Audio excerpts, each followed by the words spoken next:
All right, we're live. Cheers. Cheers. Mm. I have a Trader Joe's IPA. Trader Joe's makes the best beer, apparently. Who Trader knew? Trader Joe's is making beer now. I don't know.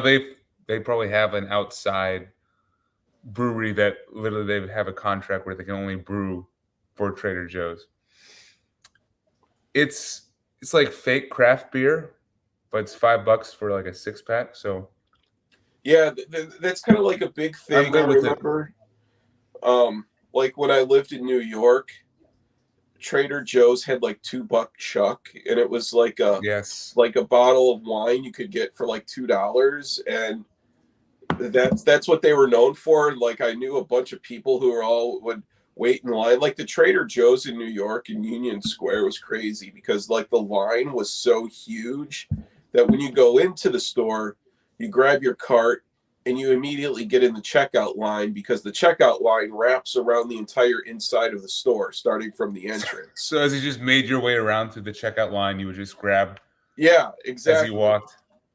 And and then people just the $2 chuck or whatever it was like the big thing, and it wasn't bad. It was just cheap fucking wine that would just.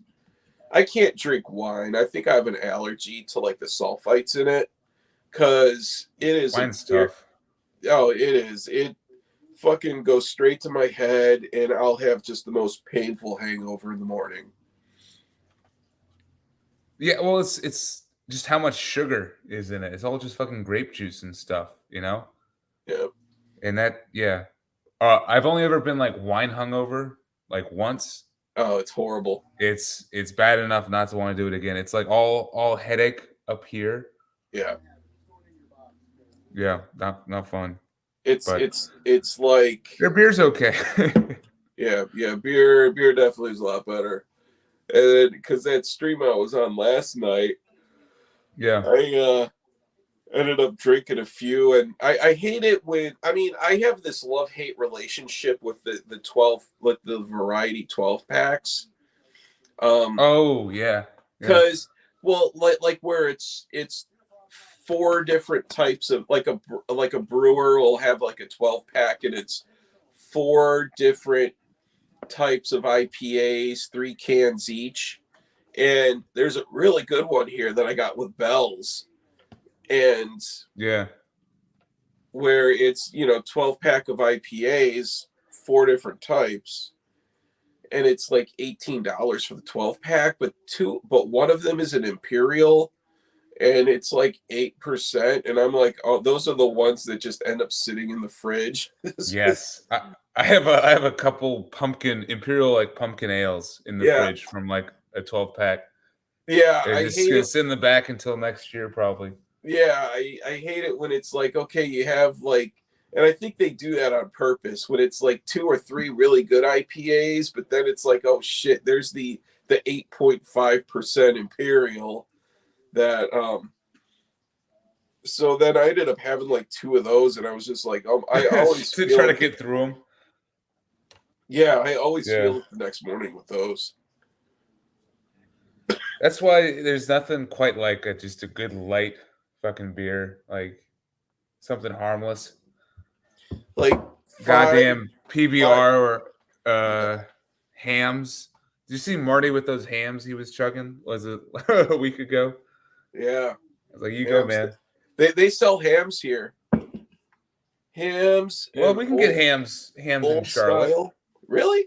Yeah, I've picked it up a couple times. I like it because it's one of those where it's like $5 for a 6 pack of the 16 ounces. Really? I never Which saw it. I don't recall ever seeing hams there. I think I picked it up from. I think it was a Harris Teeter. Yeah. Hmm. Yeah, but Well, I'm a big fan. I have to say this is what you got? probably one of my favorites. The Oh, Bells of the bells. Yeah, this one so good, and it's I think this is like a 6%. It'll definitely kick your ass after a couple of them, but okay, yeah, 6.4. So It's on the higher end of the scale, but it's smooth and it tastes really good. Yeah, I like the Bell's beer. Their Oberon is always good. Yeah. Yeah, that's the 12 pack that they have. The one with the fish, the pale Yeah. ale. It's there's a session that's really good, but then there's that damn 8.5%. So what is that one? What the fuck is that one? Because I don't get this 12 pack around here. I get like the Bell's individual, 6 packs. It's just a heavy, hazy Just a double bear. IPA that just fucking have Too two much. of them and you're already feeling it. And honestly, the worst part about all that stuff and like the stouts too is you're not even feeling it like drunk wise. It's how heavy they are. Feels like you ate a loaf of bread and you're just like, damn Oh it, God. I feel stuffed. Like I Yeah. got to go lay down and let my stomach digest Oh my all God. this I wheat. know. Yeah. I don't know. Craft brewing is heading in an interesting direction for sure. So Like it's what? almost cannibalizing itself. Like there's too much of it. Too much of it, yeah. Too much Yeah. of it. Like so recently I've gone to a couple like craft breweries, like new craft breweries in the Charlotte area that opened up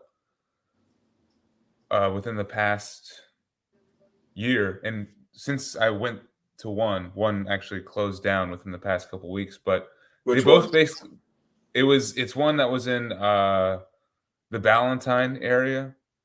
It was called District 8 Beer Company. Very, very small. I got their glass right here.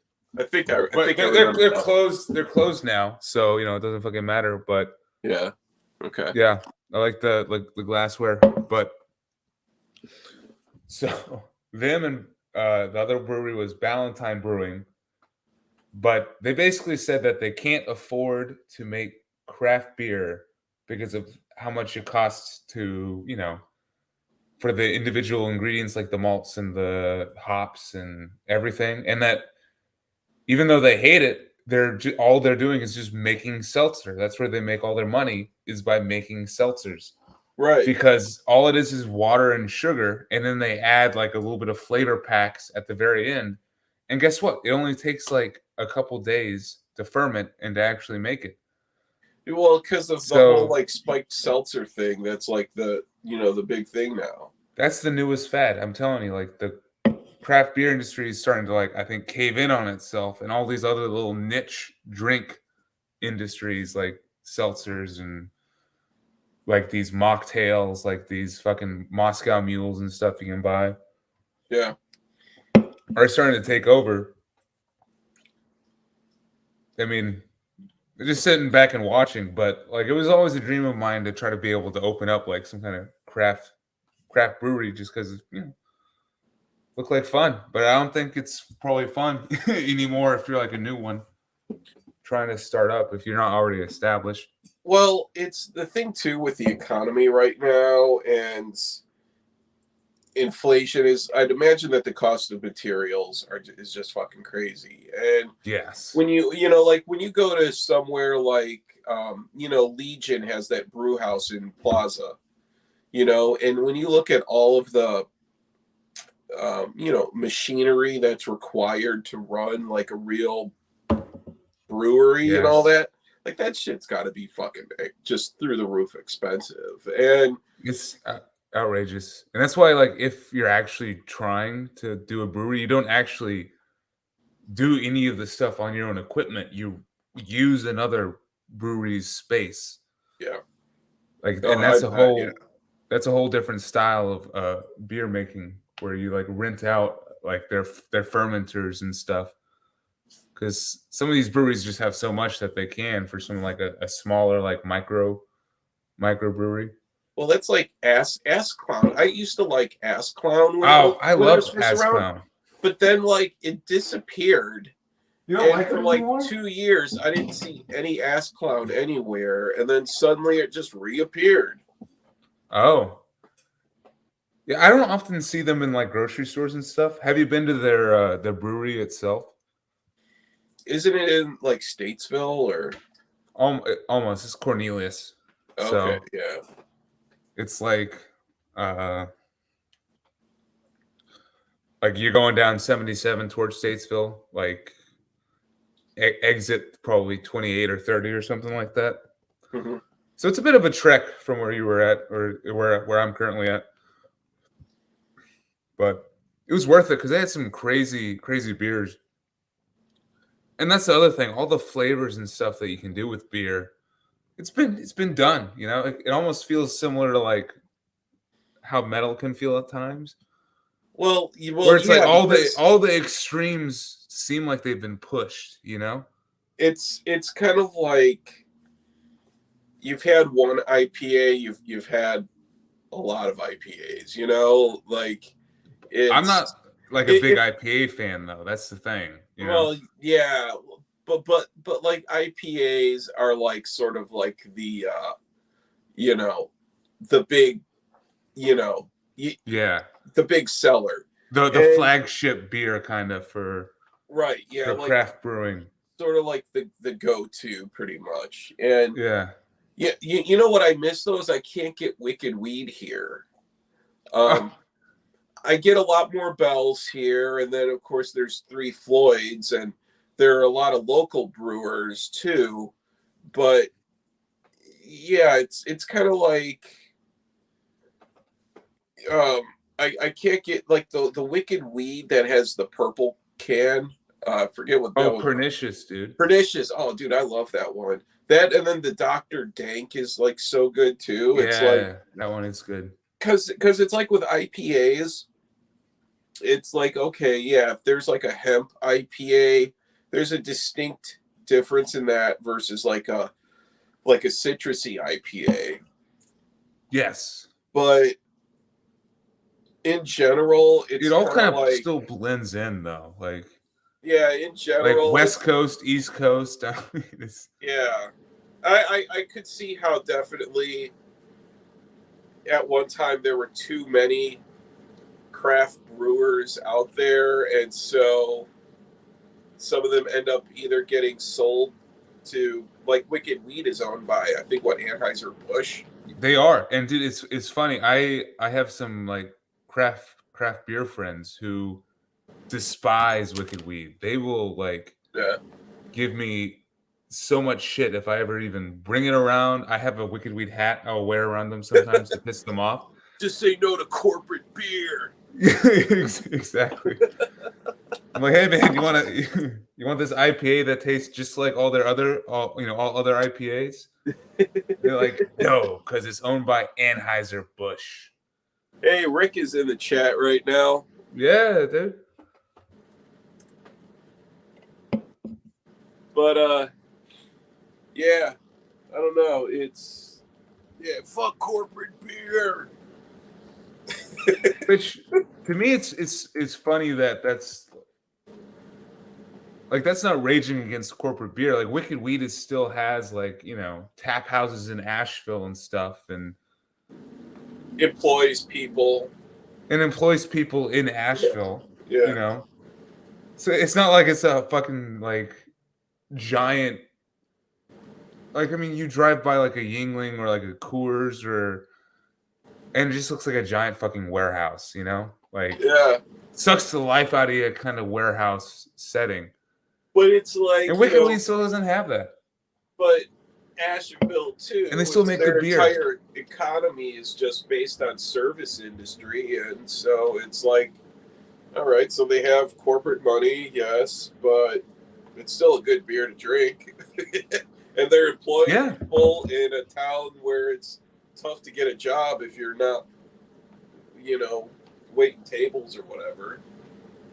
Yeah, I think Asheville's a tough economy to be in for sure, from what I've heard. Oh, Like, I bet, yeah. If you're not in that specific service industry, which is a shame because I love the aesthetic and at face value, it's like my favorite place to be, you know. Yeah. But I hear when you dig underneath it, or if you actually try to live there, it's you know, You could not get all violent. I could see how, you know, the first few times I went to Asheville, I was like, oh, this place is so awesome. It's so cool. But then after a while, it's like, okay, it does feel touristy, definitely. And, yeah. you know, it's, yeah, I could, you know, after a while, I was like, I couldn't really see myself living here. Visiting, yes, fun, but Mm-hmm. okay. Because I know you used to say that you wanted to move up there. Yeah, I remember, yeah. but Which yeah, I don't know. I think me too. I think now it's just a better, nicer place to just visit. I think so. Like to me, I want to hold on to this dream version of Asheville that I have in my head, you know, Of what it used to be. of what it used to be. Like I don't want to like peel back the layers and see the ugliness and the reality of it being like a tourist trap and overpriced shithole for people, maybe potentially. Yeah, that pinball museum though, man. And that's what I'm saying. Like I want to hold on to the beauty of going to the pinball museum, playing pinball for a couple hours with cheap beer that was good for like $3 a beer, and then going to Burial Brewing right after that, I have and then trying to two. see Weed Eater that night. You know, like that's what I want to hold on Awesome. to. That's the fucking dream right there. I have two pinball arcades within a block from me, and Yeah. they're both like twice the size of what the pinball museum is. Sup, Jeff? Yo. Dude, we're talking about Asheville, man. What's up, Oh, yeah? Jeff? Hey, Chris, Yeah. how are you doing? All right, man. What were you over there? I mean, it's one of my favorite cities to visit. You know, it's about 2 hours from me, and Chris used to live over here too, and we went up there once together, and I don't know, it's just a fun city to visit, but like the reality of living there, like I don't know if it measures up. Is kind of what we were saying. my Yeah, daughter- it's kind of like I don't need an organic honey shop right around the corner from me. Well, Like that's where the touristiness of it settles in. It's very hipster, but I mean, Yeah. you Yeah. know, my daughter loves it, and she actually played her first showcase Tuesday night. She did Nice. her first like real live performance in front of like. I'd have to look the name of the thing up, but they did like a live. I'll send you a link to it. It's on Instagram. But she performed 3 songs like originals and had people coming up to her going, "Hey, we got to get you into a studio." I'll have to send you some of my daughter's shit. She's pretty incredible. But it's a good town for that kind of stuff. You know what I mean? If you're I think so. Yeah. Yeah, Like it's almost like Nashville, just in Yeah. North Carolina. in North Carolina, except not Yeah. without the country music as Well, much. Where are which you at again? I What city appreciate. are you in again? You're in Charlotte or not? Yeah, Charlotte. All right. I'm in Chicago now, but I was in Charlotte. Are you aware that what the fuck's that band called? Oh Christ, they're huge. The Led Zeppelin ripoff band. I can't think of the fucking name of them. Zoso. No, the kids. Oh, Greta Van Fleet. What about her? Yeah, are they playing down there in like next week or something? Yeah, they my are. kid, Yeah. my other kid's coming down. They're going over to that show. My daughter loves. Oh, Greta really? Van Fleet. Yeah. So they're doing that, and they're doing. Shit. What was the other thing they were doing? Botanical garden thing or something there, or is there botanical gardens there? I mean, there's a couple. Are they going to the university like UNC Charlotte? Because there's one in there. I think so. Yeah. Okay.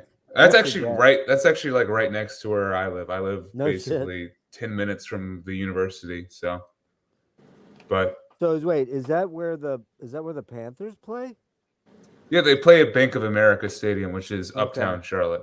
So So you have them, and then you have the the Bobcats or whatever they're called. the Hornets now. Yeah. Oh, the Hornets. Okay. And then is there a hockey? Bobcats, Hornets. Who knows? Is there a hockey team there? Kind of. Shit. Chris, what is it like? What? Is it the minor, the Checkers, the Charlotte Okay, Checkers? so they don't have. Oh, a major the league team. Checkers. They're the farm league for the Hurricanes, but they play at Oh. Bojangles Coliseum. Yeah. Okay. The Hounds, and then the Hounds play near that soccer field that's right near where I used to live.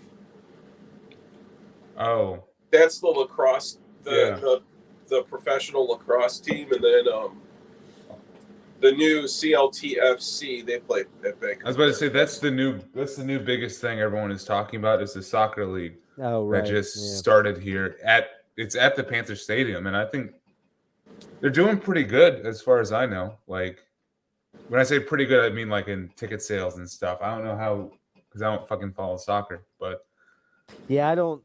Like- The only time I ever followed soccer is when the men's team and the ladies team in the Olympics. I don't really follow like MLS. It's kind of. I love soccer. I used to play it a lot when I could, but yeah, I never. It's weird. I don't follow like what is it, the La Liga and all the different fucking leagues. There's so many different teams and leagues. I don't know who's what. You know what I mean? It's too much work invested in getting into it. Probably. I think soccer is one of those sports where it is more fun to play. I think. Oh than yeah.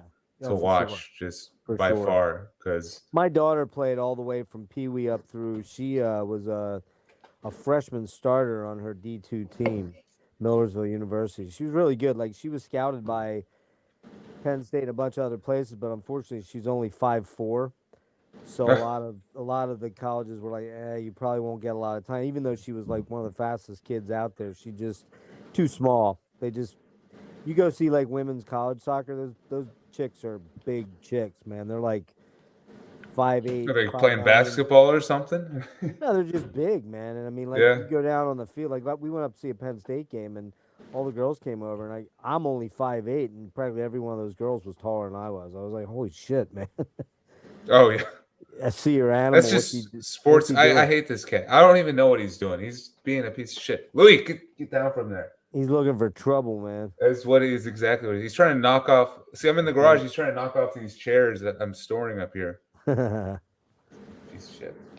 what's been going on, Is guys? he hiding in them? Maybe that's what he's looking for. A place to just hide, and I'll forget about him. And then middle of the night, we'll hear him screaming. Chris, as I we're saw sleeping. you on Unreally at like 3:00 last night. I saw you. Holy on shit! Mazzy. So Yeah, that was. he was just telling me about that. What the fuck? Yeah, I was on Mazzy's stream.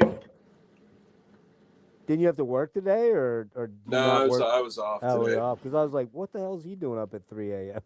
Yeah, no, I was because I was on.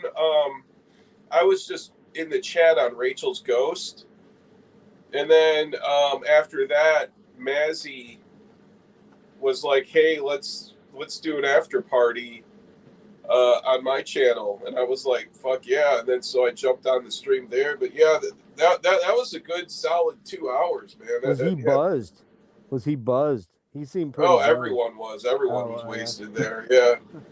Yeah, that was a good stream last Sounds night. like a fun stream. I'm gonna have to rewatch it for sure. That guy, man, that guy, fucking Jesus Christ, his collection's insane. But it's Is like, it? Yeah, the only problem I have with Mazzy is, and this is not it'll sound kind of like a dick thing to say, but I just think some people in the VC just put too much stuff up. Like they constantly Like too much constantly content put stuff, to watch? And I can't keep up with people like that. It's like even Nick, which by the way, I sent Nick the link. He says he's gonna jump in. But Cool. even Nick, every single day, I can't watch every one of their reviews. Dude, I just seriously, can't. I'm not gonna lie. This week with Heavy Metallurgy being on 3 nights in a row, I have not kept up. Yeah. I don't usually watch the album stuff because they do albums. I'm not really that interested in. Yeah. I did jump in tonight because there's a lot of great albums in 1989. It's a Oh, we should good- talk about some for sure. But Oh, yeah, good. Oh yeah, great year. that was a killer year. Yeah, 89, man. That's like a solid year for. Like it's just a good all around year for like most genres. It really I is think, because if you look also, at it, like The Cure Yeah, because I think the Cure put out Disintegration that year, and Depeche Mode put out Violator. Pretty sure Depeche Mode put out Violator in '89. Disintegration is one of the greatest albums ever made. And Violator, too. I don't care what anybody says. That album is so fucking epic, man. It's so '89 good. was an awesome. I still have not heard Disintegration. So what? Shame on me. Yeah, I've heard Violator, so I know that one, and I love that one. I have that one. Disintegration is fucking beyond epic, man. It's just so good. Super depressing. I'm gonna have to buy it. Yeah. Super depressing, like pretty much all Cure of that era, but everything from Faith through Disintegration is you gotta have it. I mean, even if you're a total metalhead, it's still great shit. Kiss Me, Kiss Me, Kiss Me is also incredible, and then also Wish. I fucking love Wish. I don't have Wish. That's the only one I don't own, actually, of their whole catalog. I've had the CD for a long time, but they're reissuing the vinyl in November on double LP, and so I already have my order in for that. Nice. That's Wish is incredible. Like I think Wish is probably close to Disintegration of just being awesome. I love Pornography because it's so fucking dark and evil sounding, and Head on the Door is killer too, man. Yeah, that is a killer album. Head on the Door is when they started to get a little poppy, but Pornography and then Faith, those ones are just so dark and Pornography's fucking kind of evil, dude. That's like almost like an early metal album, like a doom metal album in a weird way. It is. It's just so dark. I think what's his name? Mario Human Falafel said it in the chat. He said Disintegration is a doom album without the metal in it, and that's so right on, man. The title track off of Disintegration is so good. And Fascination Street, dude, that fucking song slays. That's really from start to finish. The entire album is flawless. Yeah, Same Deep Water as You. The only letdown on there is the hit song. What's it called? Love Song? Friday, I'm in Love. No, that's not on. Oh no, that's on Wish. I think it's called Love Song, isn't it? Oh no, Love Song is great. I fall with you. Wait a minute, am I thinking? I don't care with you. Yeah. What's the one that goes down? Da da da da da da. Oh yeah, that's Letters for Eileen or something, or well, Pictures of You is on there. Pictures of You. Same Deep Water. Yeah, Same Deep Water is so good. Killer track. Yeah, I would say Disintegration's easily in my top 10 greatest albums of all time. It just slays me every time. And I've never gotten to see them live, man. Just never worked out. You know what? I had an opportunity. Did I ever? No, I never saw them. I had an opportunity to see them when they were touring for Bloodflowers, which is also a very good album. That's kind of like a return to their epic era. Bloodflowers is very good. I haven't really kept up with them since then. That was kind of the last album. I don't even know if they've done a full album release. Have they? Since then, yeah, I think they've done maybe one or two. There's that album that has like the Cran, like Robert Smith's nephew, like drew a picture in Cran, and that's the album cover. Yep. Yeah, and I don't think it's very good. I forget the damn name of it. I think that's the only true full length that they put out since then. Yeah, that's one of those bucket list bands I really feel like I missed out on pretty badly. I don't really know what they're up to. I know when they play to large ass crowds though. They're touring right now in Europe. Right. Yeah, so we're still talking The Cure.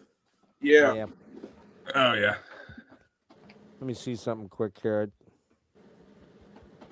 You've never seen them live? You talking to me? Both. No, I never have. I could have. So they and I didn't passed tour on much, it. or They I could have, like when they put out Blood Flowers, I could have gone in to see them, and I didn't, and it just wasn't a priority at the time. And I don't know. It's just one of They those put things. out If they come to Chicago or wherever, like this year or next year, then I'm definitely going. Yeah, they put out 2 albums, one in '04 and one like in the teens. One's called 4:13 a.m. and the other's just called The Cure. I don't even remember those albums coming out. Okay, That's since I think the one called The Cure. I think that's the one with the crayon okay. drawings. Nice, nice. Um, yeah, we were hammering Marty and Alan for Skid Row, and then they finally showed it at the end. Thought that was kind of funny. I think it's a good album, man. I like that fucking debut album. They didn't mention that during the stream. They did at the very, very end. I mean, which Skid Row? that's pretty killer debut album, man. There's whether you just because it has had a bunch of hits on it, there's a lot of good tunes on it, man. But I think Slave's much better because it's a lot darker and heavier. And Oh, I saw them, Slave to the Grind. yeah, I If saw you're them. if you're a metal fan, you have to like. I think. Slave to the yeah, Grind. Just a little bit better. I mean, I saw them open for Guns N' Roses for that tour. It was for Use Your Illusion. And I gotta say, man, I think they were as good as Guns N' Roses. Guns N' Roses was kind of in that period where everybody was fucked up and Axl was doing his, showing up. At that point in time, I think he only showed up an hour late for the show. But, sounds like a good show then. That's solid. no, it was good. I mean, they were pretty killer, man. And I was like in the 5th row down in the gold circle seating. So I was like right up front. And they were pretty epic live. But it's funny, man. I have a tough time listening to that album anymore, man, or any of their albums, because It's the I don't know radio. what it is. I don't know if the radio killed it for me. It's weird how some songs, Is it some is it the bands, people involved? Maybe. it might be. It may be just Axl's kind of attitude kind of got old Yeah. to me. But it's weird how some songs, and we're doing this Blue Oyster Cult thing tomorrow night, and Yeah. a song like Reaper or Burning for You, I should be so sick of those songs because I heard them a million fucking times, but I love them both. They're still great songs. And to me, that's kind of, I guess, a mark of a lasting song is when you've heard it and heard it, heard it. Do you But get sick of maybe it? it does. Maybe it does come down to the personality of the song itself and how it meshes. Probably. Maybe like, I mean, Burning with You, like, it's just such a chill and laid back kind of vibe, and I love the verses. Yeah, Yeah. that song that's on the heavy metal soundtrack. Ah, Wait, no. Veteran of the Psychic Wars. Yeah, That song is fucking awesome. Killer tune. I hadn't really listened to a lot of BOC for a while, so to reacquaint, I've listened to everything except for the last 2 so far. And Dude. and I got it. The thing that's kind of mind blowing about BOC is that even their worst album is still a pretty good album. And I think it comes down to the fact that they just write good songs. Like Club Ninja it's not great, but the 3 or 4 songs on it that are really good are fucking really, really good songs. Yeah. But that's kind of that. No secret there. Club Ninja is going to be probably my least favorite album. Oh, really? Even Mirrors is good? Mirrors is low. It's not great. But then there's shit like, Spectres is fucking awesome. Spectres is good for sure. Oh, it's killer, man. The first album, the debut is just fucking Self-titled. almost every track is great, and See, Cultosaurus is killer. Dude, Fire of Unknown is killer. So a lot of great albums, man. For me, currently, Fire of Unknown would be my favorite. Like, I'm looking at it right now. Soul Survivor. Mm-hmm. Holy shit. Vengeance. After Dark. Joan Crawford. Joan Crawford's fucking great. Yeah. And the last Joan song, Crawford is such a creepy song. I really like the last song. It's kind of very rush. Oh, don't turn your back. Yeah, don't turn your back. It's very rush It's sounding in a weird way. I like it as a closer. Like Yeah, to me, it's chill. not what I would pick as like the best from the album, but as a closer, I think it works perfectly. It's super chill. It's chill and it just ends the album on like, well, I think it ends it on the perfect atmosphere that it's kind of been carried through the whole album, you know. Have you ever checked out Imaginos, which isn't really a BOC album? It's kind of a Sandy Pearlman, Albert Bouchard album. I have definitely not. Yeah, dude, I will have that's to kind add of that. like that's kind of like their metal album. Everybody calls it because there's a lot of heavier guitars on it. Like Joe Satriani plays on it. I don't know, man. Like most BOC fans either love it or they hate it. I kind of fall in the love it category. Right. We got Rick in the house. Yo, what's up? Rick's integration. He took the cure. He took the cure and he's running with it. Yo, it's just Rick puns. What's up, Chris? I'm like, you know what? Let me just make sure this audio is not shit today. Sounds all right. Oh. See, I mean, it was just when you started repeating yourself. Yeah, my connection was different. It's the same as it was last time. You sound good. You sound fine on this end right now. How you been, Rick? I'm doing good, man. How are you guys doing? Well, I know how Jeff is doing, but yeah, I was gonna say that's a whole nother. That's a whole nother stream right there. Yep. It's been an eventful week. You're gonna go see Witch Trap, Logan? Yeah. Man. Monday. Who's that? Colombian like thrash metal mixed with like probably Venom, I would say. Like, oh wow. And a little bit of Motorhead. There's definitely some Motorhead in there too. And they're from Colombia, South America? Yeah. So it's and they're at the Milestone, which is like the best to me dive bar that you can kind of go to for concerts, you know. I wonder how bad like that $10 concert tickets, $2 PBRs. I mean, I'm fucking there. How do they make any fucking money though, man? I mean, you know, coming up from down there. I don't think they do. The way gas is priced right now and renting a van and wow, holy shit. That's gotta be tough. Nick just said he'll be on in a minute. Oh, cool. God, gas has got to be killing bands that are bands in a van. I can't imagine because gas is going back up now. Yep. Well, imagine fueling up those buses though, man. Like for bigger bands, like you know, whatever. Like Porcupine Tree just did this tour, and they had 3 separate buses. I was like, wait, what? They had 3 separate buses. Each guy in the band had a separate bus, and then the 2 hired hands. I don't know where the fuck they were at. I guess I have no idea, but that kind of blew my mind. I'm like, that's got to be so expensive, man. Yeah, man. Because I feel like they can afford it, dude. So funny story about you mentioned Porcupine Tree. Earlier tonight, I went like a little date with the girlfriend at just a random like Mexican restaurant around here, and they had some awful, terrible like cover band playing. Like the singing was awful. It was just everything was off key.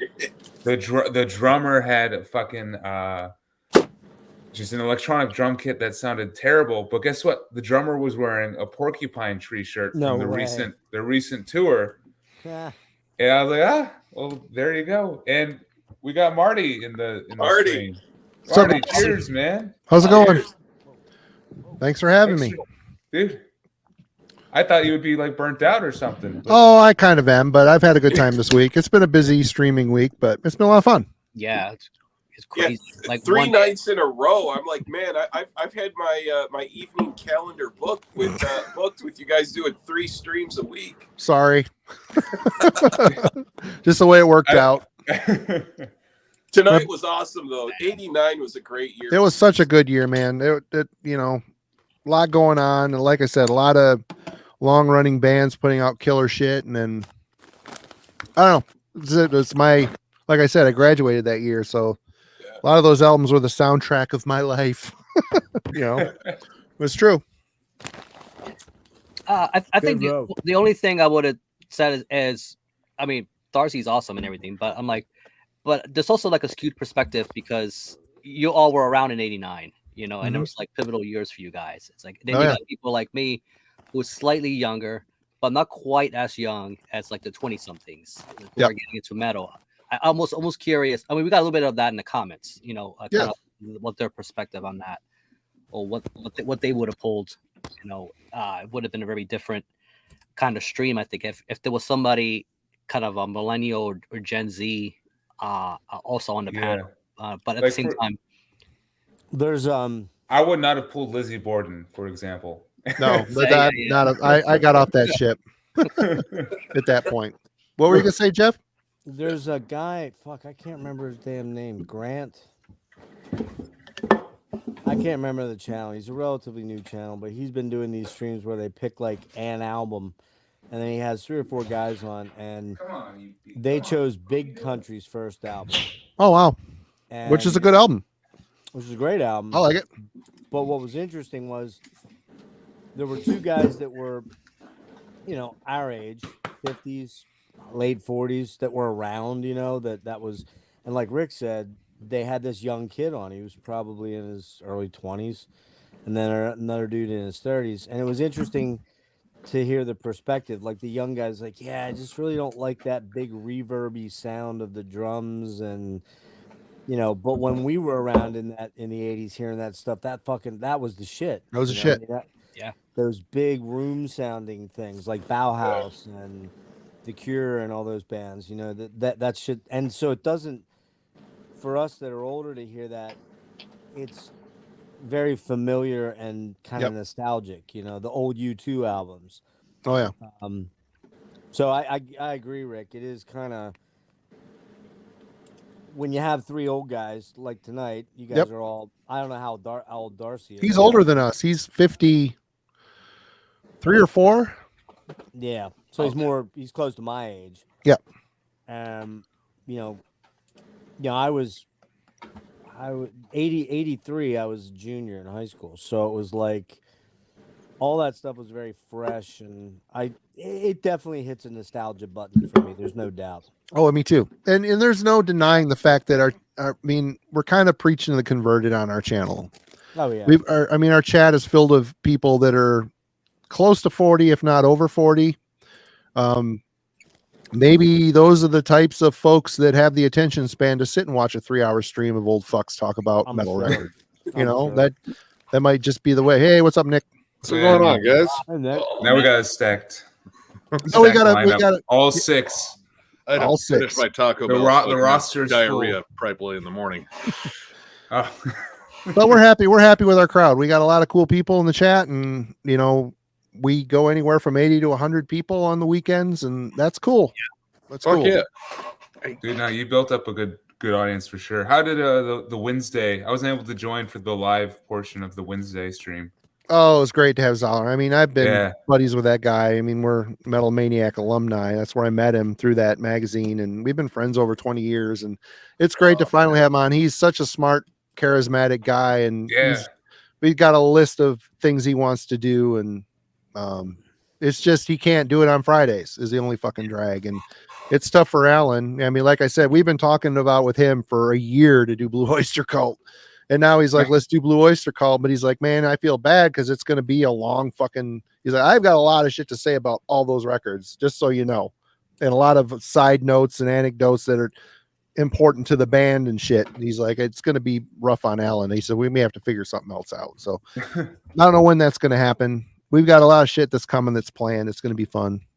But- Yeah, I'm psyched to see that you're doing a Skinny Puppy deep dive. That was awesome. Again, we're swinging from Jeff's nuts here, but that's gonna be over on Matt's channel. He wanted to do that. We never would have done it on Heavy Metallurgy because it's industrial. But Swinging from my nuts. What do you mean? well, you already did the Skinny Puppy dive. Oh, wow. Yeah. So we're swinging from him again. Wow. That was a heavy one because he And his was great. It was great because that guy on there, he was fucking awesome. That I've Mohawk I've that been defied listening gravity. to the process and these. I've been listening to these two for the past 2 months. Yeah. I love them. They're great Yeah, bands. Process was my Well, first. Chris, which ones? I put you Um, in solo. Show them off. What we got? Vivis X6 and Yeah, the process. And then this one I never Okay. really knew how to pronounce the title. 666 essentially in different Yeah. languages. Yeah. 666, Yeah, but Yeah, Chris, if Really you good. haven't seen back last year, I did one with my buddy Serge and Yep. a friend of his who's a DJ who actually is in bands that writes industrial music. So he knew all the fucking ins and outs. He of did. the drum machines, the different rack Yeah. equipment that Kevin Key was using, and I don't know if you guys seen though. Kevin Key does streaming. He He does. hasn't been doing it. He hasn't been doing it as often lately, but during the pandemic, he was every Sunday. He was having really interesting people on. I saw one where it was just him. He was talking about his toy collection. He's got those really high Robot designer, things. those fucking toy. He designs a couple of them and stuff. Yeah. There's a really good one back in May. I think it's the end of May that he did with Bill and Reese from Frontline. Oh, cool. But before they went out on tour. Now that's over. That was over the summer, but it's really cool because you get to see Bill Bill's like a really chill dude. He's a bit odd. He's Canadian, so but he's That's all you gotta say. But they What are you have talking a lot of- about? There's a lot of old photos he- from when Skinny Hold on Puppy there, guy. first started and when Bill was in the band. And Kevin kind of gives Bill a lot of credit for starting a lot of the scene in Vancouver, which is interesting. You know what? Bill getting out of Skinny Puppy was good for Skinny Puppy because Ogre's vocals are way better than Bill's. I'm sorry. I like Bill's vocals on certain albums a lot, but he's not as good as Ogre. No. Well, I know Well- Ogre's kind of like a performance artist. Yeah, I mean, yeah. It's Yeah. more about. I think Ogre's dead now. No, he's like, No, he's No, not. he's alive. Well, Yeah. one of the like the three main guys Yeah, from Skinny Dwayne- Puppy, one of them is dead. yeah, Dwayne Goddell or Gotel or however. Yeah, yeah. yeah, He okay. died of heroin overdose the day Yeah. my kid was born. Because Yeah. there was Frontline, the main guy from Frontline Assembly, and then Kevin Key, and then I guess Ogre. They did like a one-off Yeah, band. Cyberactive. Yeah, Called yeah, yeah. Cyberactive. I was just That looking at also that had, CD. If I'm not 100% on this, but I think Sasha was involved with that from KMFTM. It's good. It's a bit dancier, but I It's do like it. dancey. Yeah. Yeah, that's good. I mean, that's all good stuff. There really isn't, unless you get into the very early. And that's another one we did. Frontline, we ripped apart soup to nuts with Serge and I. I gotta watch that. I think I Who- somehow missed that one. That'd be Who else was a on? good one. It was Serge and I, and then midway through, I brought Mariano on, human falafel. Human dude. falafel, right? Yeah, the problem was his internet connection was bad, and it was I remember that. Yeah. it was a little bit of a struggle to get. I mean, he speaks English well, but it was a struggle to get. There was a little bit of a lag, so he was always talking over us, and I'd have to say, Mariano, hold on, don't say anything for a minute. Let it be." That makes it so hard to stream, man. Yeah, When there's either sound issues or a glitch. I mean, the first thing we did with King Folly was a fucking his setup was so ghetto. It wasn't working, but we made through. It makes it hard. You Yeah, want it it to be does. organic in a conversation, and when there's something, that elephant in the room, you just can't navigate. It makes it so hard to do this. Yeah, we found on Rick's channel too that once you get beyond 6 people, it gets kind of fucking too much. chaotic. Yep. Even 6 can be rough if if you have somebody like me that talks a lot, or Nick, or No, that you don't talk a lot. That's no, come on. Who said that? I'll I, fight silly. them. That's didn't silly. say, I said I talk a lot, and then I said Nick right after that. I don't talk a lot. I've been so quiet. All right. Uh-huh. I've been being good. Attaboy. Yeah, we learned right away on those pandemic streams, having 8 people getting drunk and talking. For any way for a stream to work, you have to pare it down. No more than 4. If you're talking about it like a topic. If there's too many people, there's so many people that are sitting and waiting. And by the time it swings around to them, so many other people have already made their point for them. I mean, we get it on the book club every once in a while, the album club every once in a while, but it is what it. That's why you got to keep it for a good discussion. No more than 3 or 4. Depends too. If you're doing a hangout like this, it gets a little rough. But if you're doing like a proper thing where like, people are taking turns with shit, like that's a little more manageable. But not always. It's gonna be we need it's that fun. Be fun tomorrow night because I've been trying to. Dennis and I were talking about this back in November about Blue Oyster Cult, but getting Dennis to commit to something is, it's struggle sometimes. But Eli kind of kicked me in the balls and said, "Hey, what about Blue Oyster Cult?" Because I posted something on Instagram. I think I threw up a picture of Cultosaurus, and he's like, "Hey, why don't we do?" Because I did a Genesis ranking on his thing, and I'm like, "Yeah, let me think about it." And I was like, "You know what? Let's just do this. Let me see if Dennis will do it." And he's like, "Yeah, let's do it." So it'll be a good one for sure. Yeah, I'm excited for that. One thing I just heard, not to like change the topic, you guys, Eric from High Defamation TV, I heard in Rachel's Ghost that he's been pretty sick and has been in the hospital. I talked to him today. I talked to him today in the hospital. Yeah? He's doing okay. Okay. Oh, Yeah. that's good to hear. Okay. I'm not gonna without his permission give out any medical shit. Yeah. He's doing good. That's all I'll say. We'll just It was something unexpected happened, and everything's going to be taken care of. So he might even be home. Good. Oh, good. Good to hear. thoughts out to him and just man, he's a good guy. I had to put eyes on him to make sure he was okay, and he was doing good. We had a couple chuckles, and everything's good. So, all right. Good. Yeah. Cool. But no, I mean, hangouts like this, you get people that are mature and can have a conversation. It can be fine. It's just that sometimes you get a big wall of people, and there's always a couple that don't say a fucking word. They're just like the whole fucking stream. It's just, why are they there? If you're not going to contribute to a conversation, go do something else. Speaking of, has anyone heard? Specifically, I'm looking at you, Rick, because I haven't heard. But has anybody heard from Stefan? I know he's been posting stuff on Instagram, so he's like active. He occasionally shoots me a message on Instagram.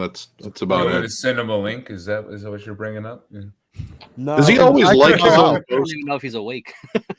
He always likes his own message, right away. Like as soon as he said, does he do that for you? I just wonder if that's okay. That's the first step to being. You got to be your own biggest fan. Yeah. I think. Everyone likes to smell their own farts sometimes. He also That's good. capitalized Or all the It's a time. good heater right there. It was pleasant. Every word in a sentence has a capital. The dog ran across the street. Every single word has a capital letter. I noticed that too. Every word is a sentence. There's like a period after every word. Like, I think it's. He's a good kid. Yes. I think the last I heard, he got a job finally. Right? Is that what he told you, Rick? Good for him. Yeah. I think he had to go through some agency, or I think that does that kind of placement. Mm-hmm. So it's the oddest thing, though. That guy was contacting me literally all the time, and I finally even called him and gave him some hints about what to do. And then when he got the job, he contacted all you guys and never said a word to me. and I go, shit. It's like, okay, got it. I fell off his besties list. I guess. Probably all the brony jokes. I just don't know if he was Might have been. how successful he would have been going through normal channels. Put up a proper resume, go out and make a bunch of phone calls and shit like that. That stuff's hard, man. But if he was able to hook up with an agency, a job placement agency, that's probably the more realistic way. I've tried those things too. Like sometimes you just got to do that. He could still be working on that slam metal album though. Oh That, yeah, uh, it's like, Count, if that takes off, yeah, he could just do that full time. what do we call him? Count Beelzebub Man. Goldberg. Never give up on the dream. That's right. He's Well, young. unless it's like a I gore hope he slam holds band. on to it. And Oh, I wanted to help him out with song titles and names. yeah, That was funny. Did you see the one that we did where Rick and I came up with Jake and I and Rick and I came up with all the song I title names? remember that stream. That was It funny as shit. All Oh, yeah, related man. to My Little That could Pony. have been a proper issuing, man. The only thing was missing was a catalog number, and that, That's what I mean. I hope, UPC I hope code, he yeah. holds on. He badly wanted to make a shirt out of that with all the song titles. I forget. Do you remember any of them, Rick? not off the top of my head. They were fucking disgusting. They were just. I made up the most vile shit about bronies and horses and sucking Satan's cock. Like it was. Just It would always disgusting. fit. He'd come on with his regurgitate shirt, right? With He's a regurgitation nut, man. or is it regurgitation? Whatever that. Yeah, the one with the that one. Yeah. Yeah, The anal penetration. Yep. yeah. I think that's the one. I hate to say it, I've never checked that album out, but Me either. Actually, he's not the only Neither one that's have I. recommended that to me. I was like, I'm not I'm spotty on like Brutal Death and Slam. yeah, I feel Like, like I he own probably some has some Devourment stuff album. that's comparable to it. Like, I mean, I like Dying Fetus. Dying Fetus Yeah. is nice and brutal, but they're catchy. They know how to write riffs. Yeah. It's not just continuous fucking noises of a clogged sewer. Yeah. Like, what was that Right. song? I was raped by fucking cockroaches. I don't know. Well, that Afterbirth album that you guys reviewed last week, like That's awesome. I've never listened to it, That's a and I good tried one. to listen to it since then, and it's not my thing. oh really? It's I so have- much more advanced than typical Slam. It just I really like Yeah, that album. And I have one their first Afterbirth one album. too. I enjoyed it. It was like more tech death, like, Mhm. but not like super like overly tech like Defeated Sanity is sometimes. But it's I don't. It's like a bridge. It's I think. digestible. Yeah. Something with the vocals But is that- I was gonna are say, just is it the what pig kind of squeal? killed it for me. Is it the pig squeal stuff? There's some of that Yeah. on here, but he does it pretty tastefully. It's not like bree. Man, For, it's, you know. it's I also just cannot do that, man. I Will cannot do Smith it. from Artificial Brain. That's him, right? So if, Yeah. you're used to his vocals on Artificial Brain, it's not like a giant step, you know. Artificial Brain's hard to get into. Like I tried. I Yeah. bought that last album. It's Truthfully, man. I only like their first one. Actually, I have not been able to click with their newest one or shit. What was the second one called? I don't know, it's so But- atonal and dissonant. Like there's nothing. Labyrinth Constellations is a great album, though. I think. Oh man, it's just hard to connect with because it's just again like I need like a riff occasionally. Just like come on, like just bring me back down to earth instead of this spiraling, twisted cosmic hellhole that you discovered on the other side of the universe. Like I need something. That's kind of how I feel about Imperial Triumph. Yeah. I struggle. I agree. struggle with them. They're great musicians. They're insanely good musicians. But I just am like, it just doesn't make a lot of sense to my brain. I don't know. If, No. You know that's a problem with this like modern tech stuff. It's kind of appealing to other musicians that really appreciate that stuff, but it doesn't necessarily mean it's good songs. You know, it's exactly. They and have great that's album fine. art. It's fine. I mean, I like some tech albums over the years, but you got to have a song to keep going back to. If not, it's just going to be sitting on your fucking shelf. That's all Yeah. it's going to do. So it's an issue with structure. Like you need something to kind of latch onto. But there's nothing It's kind there. of like Necrophagus. That shit's crazy fucking technical. Yeah. But it still is. Necrophagists are awesome. But Yeah. it still I has was- a catchiness. There's a catchiness. Yes. you can Yeah, find in a lot melody. of those songs. Imperial Triumphant just reminds me of just a lot of free jazz with blast beats. Yeah. you know, Yeah. thrown Good way in. of putting it. Yeah, That's just what it's like. Free jazz blast beats. It's like that It's just John- like all that it's John all Scott interchangeable though. on those albums too. Like, because I reviewed the last one and I was just perpetually confused after 2 Yeah. lessons. Like, my brain can't do this. There was like one song I liked in it, but it sounded like it was a stand-up bass the entire time. It might be. He does play. A yeah, I lot think they of do that. Yeah, And honestly, it sounded like they were all playing different songs and they just Yeah. recorded it. That's a good way of putting it. I So, I tell you mean- what though, their drummer's insanely good. Oh, he is damn Holy good. fuck. And also Like- respect for getting Kenny G on, right? I mean, that's, Yeah, Well, yeah. one of his kids that's is in the band. That's an easy one. Ah. yeah. I mean, but Oh, still, wait a minute, that's his like kid's you in the know, band? I still like my theory that they kidnapped The him, the put him in a saxophone fucking player. isolated room with a saxophone. It was more like, Dad, can you do this? Yeah, sure, son. Yeah. All right. I'm not going on tour with you guys. Well, I mean, can you think about it though? And you're not opening for me No. at the fucking football that's stadium the either. problem. Come on, The most- Dad. like, the most probable explanation is probably the most boring one. That's the problem. Like, I You don't wonder if, like, in my aging years now, if I went back and listened to Kenny G, I'd be like, you know what, this isn't really that bad now. Like, I mean, you It's might have kinda heard it in an relaxing. elevator or a dentist office you gotta check recently or something. your old, you got your this old is- card. You're like, all right, I got my old card now. hey, I'd Kenny punch G. that old card and cry. You know? It's really hard to get behind something in my later years that I always figured was like my mom and dad's sexy time music. Like you're the Kenny G, you're like, Oh no, I need to leave the house. And then you hear the bed squeaking, and you You feel just start dirty. calling your friends like, "Listen, dude, can I crash at your place?" Yeah. Like, no, just let me crash.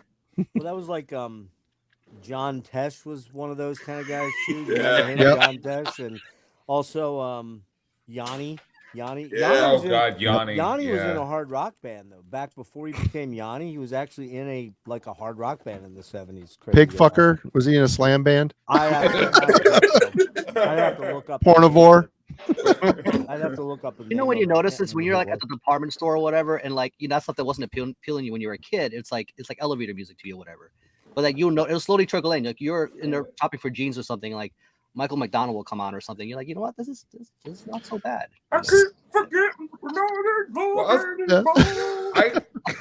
I kind of like that song. I don't know. Honestly, my mom listened to it a lot when I was a kid. So Michael McDonald is not too bad. I'm not crazy about the solo stuff, but with the Doobies, man, come on, man, Doobies are fucking killer. When I was younger, I worked at Kmart, and when we were opening up a store, one of my managers, when we were opening in the morning, he would put on Steely Dan's Asia Fucking play it killer album. Oh, repeatedly. I fucking hated that shit when I was a kid, but now, I mean, Chuck got me a Well, copy of Chuck Asia. sent you a copy, Mhm. right? And man, I fucking love that record. I'm like, Such an what was I incredible- thinking? Well, I tell you what, I think I made this statement to you once, Marty. You have to look really hard to find one single Steely Dan song that sucks. I don't think Right. there is really one. There's the musicians behind They- it, and the thought that goes into it is too good to say it sucks. Well, they you know, they were all studio cats that were fucking the highest caliber dudes. I mean, Yeah. and the writing on it is, yes, it's very jazz based, but the playing is Larry Coryell playing guitar, man. Oh, come on, Jeff Skunk Baxter. Oh God. Dude, I Well, love and then Analog Productions, because Oh, yeah. I kind of follow like the audiophile type of Right. side of the industry, and Analog Productions, they're reissuing all of the Steely Dan catalog, starting. MoFi or what? Oh no, Analog Productions, and Oh, they're okay. they're all analog pressings. Transfer. Like there's not a digital step in the mastering. Mm. Wow, they So- probably sound. Of course, they can also lie about that too. Yeah, There was a Well, They're recent gonna go scandal. the cheapest route. You What the hell are typically. they charging for those albums? $50 a pop? 150 a piece. What? Holy My ears, Damn, my dude. ears can't. That's hear dollars, right? $150. Yeah, I'd rather. Yeah. 150 Keep bucks. One of the guys in the band better come juggle my balls for me yeah. while I'm listening to the record. Well, they're Well, you old. only They got don't know one how. guy- you Like only you know, got they one could. guy, Donald They're not going to Trump, juggle who's that well. alive. They're going to juggle them and tell me they smell good. Is what I want to see happen. I love this Like, musky scent you found here. It's wonderful. you're used to the record coming with like a Bandcamp code. Like you get this little concierge card instead, and that you use both of them. You know, Got a ball juggling. Valid key And bar. it gives you a taint massage too, and all that. Yeah. That's I'm the special taking- edition. I'm taking my kid to see his first concert next year to see Halloween in Hammerfall. Yeah, nice. And boy. I stupidly bought from a second party ticket purse place. So the amount of money I spent on those tickets, 2 tickets, Andy Darris better come off the stage and use my dick as a microphone for Perfect Gentleman. Man, that's a hell of a first concert for your kid. I'll make him turn the other way unless he wants to hold the camera. He wants to hold the camera. I want to remember that. Put the spotlight on me. I'll sit back like this. This is a dream of mine. Because Okay? I am a perfect gentleman. Yeah. I'm not gonna lie. I'm super glad I'm far away from that. Years later, when your kid's in therapy, like that'll be the one That's thing right. that's brought up. And then my That footage then will my be on dad YouTube. whipped his dick out. Yep. You'll have the top hat on and everything. It's going to be great. You're gonna make your TikTok presence with that one. I am. Almost $400. Ugh. Is tonight that Oh, Nachachuan show? Yeah, I was supposed to be there and I didn't go. I'm kind of bummed. So, Austin just drove down just to play acoustic stuff. He flew in. Oh, he flew. Okay. Yep. Where at? Virginia? It's some Virginia? place in West Virginia around there somewhere. I don't know exactly where the club is. I was supposed to go. I was going to go, but as we got closer, I didn't have the money and I was going to drive. I thought, well, I just drove 12 hours to go visit Austin in Minnesota. This 8-hour drive will be no big deal. I just, to get a lot of things lined up here before I can leave for a weekend. So, and then Aaron had other shit to do. So I would have drove down the day of the show, stayed Saturday night where he had to go to his kids' music program at school, he's playing in it, and then drive home the next day. So I wouldn't have had a lot of hang time. It would have been gone for the show. That's a lot of money to spend on gas for. It's a lot of money on gas and driving, and I mean, it'd be great to see friends and everything and hang, but it wouldn't have been an uninterrupted hang. It would have been a very convoluted mess. I would have felt staying at Aaron's house. I would have felt in the way because he had dad stuff to do as well, and I just didn't want to be.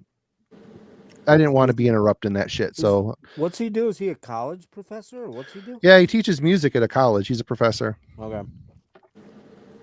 God, he's a good fucking guitar player. Holy crap. It's so insane. It's like he like knows the theory and all that shit behind everything. Like, Well, he's trained in classical and flamenco and other styles too. So he's an amazing guitar player. yeah. Jeez. Yeah. It really humbles you, man. Like you like want to show some people, like, look at the chops I got, and then this guy comes along, and you're like, oh, you're doing it like the right way. And you're It's funny. He's been here twice hanging out. Both times. The first time I took him to the old guitar shop downtown. It was me and him and the old guy running the place. Aaron picked up a guitar and started playing like some classical piece. The guy behind the counter was like this. He was looking down. All of a sudden he went, looked around, listened. He came over and peeked around the corner. And he's like, I knew that was one guy playing it. It sounded like 2 people playing, but I thought, no, that's just a guy that knows what he's doing. And so they talked about that. And then the second time he was here, I took him to the new guitar shop in town. The place was packed. He picked up a guitar and started playing, and everybody in the place went and made like a semicircle around him, was standing there watching him play. The owner can't take comes him out and he's like, anywhere. can I play with you? And the guy's like, and Aaron's like, sure. So he sat down, he set him up with an amp, and these are our brand of guitars. Why don't you play on that? Set him up with a Fishman amp, and they sat there and were playing stuff together. And I thought it was really cool. I'm standing there going, I can't play any of this. I'm more like bree, bree, bree. This song is called Pony Possession. Bree. But Well, I fantasize about that all the time. I go to these shops, it's like, but I just, I was like, oh, you're like the 50th guy walking in playing Smoke on the Water. Like, get out of here. yep.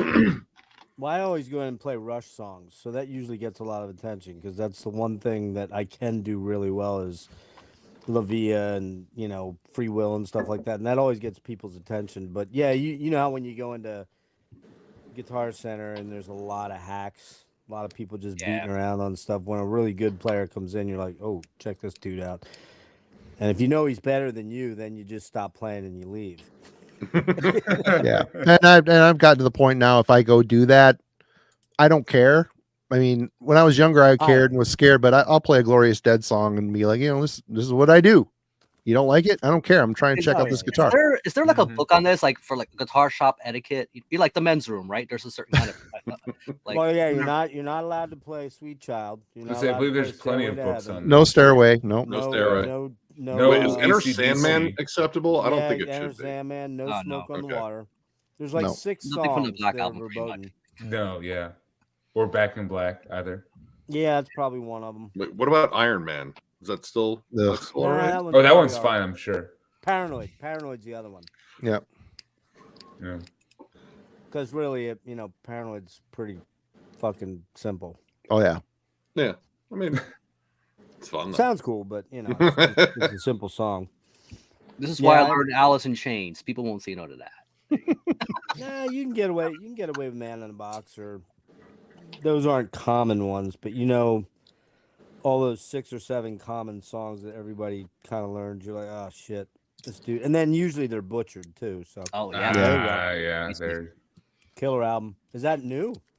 That's It's the new that's the new it's- repress. The reissue that came out last week or last year, yeah. Yeah, Yeah, because Dirt just bad. came out. There was this. And then I also just Oh. picked this up. Yeah. Killer. They got silly with that, man. They got the ketchup and mustard like colors for that, like, and then Heroin, the album. Yeah. pretty much.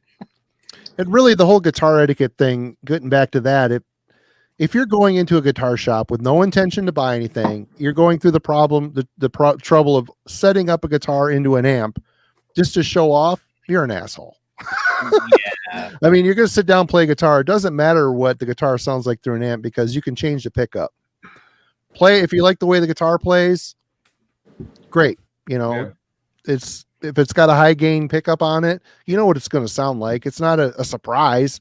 Ooh, unless you're if you're purposely checking out an amp because you want to buy one, then yeah, that's a different situation. But a lot of dudes just go down there like, oh, check out these scales I've been a practicing noodle. for 20 years. Just a Yeah. noodle, Yeah. You pick I up on tend- that, I and you're like, tend to why are go you in- here? I tend Yeah. to go in the acoustic room a lot because, quite frankly, if you can play, you can really tell you can play when you play acoustically. If you're beating around on an amp with distortion and maybe even some built-in effects or something like that, you can hide a lot of stuff. Oh yeah. Doesn't Thank mean you're God for necessarily that. a bad player. I mean, look at the fucking dudes in Five Finger Death Punch. Now, Andy James. They is should a hide killer- everything. But Andy James is a killer player. They're not but doing He well is. enough. What is he doing? Wasting? I guess the check must be pretty big. It must be a pretty big paycheck. Must be. Yeah. But the rest Maybe of those part of the guys- deal was fucking Ivan Moody had to retire after one more album. Oh, thank goodness.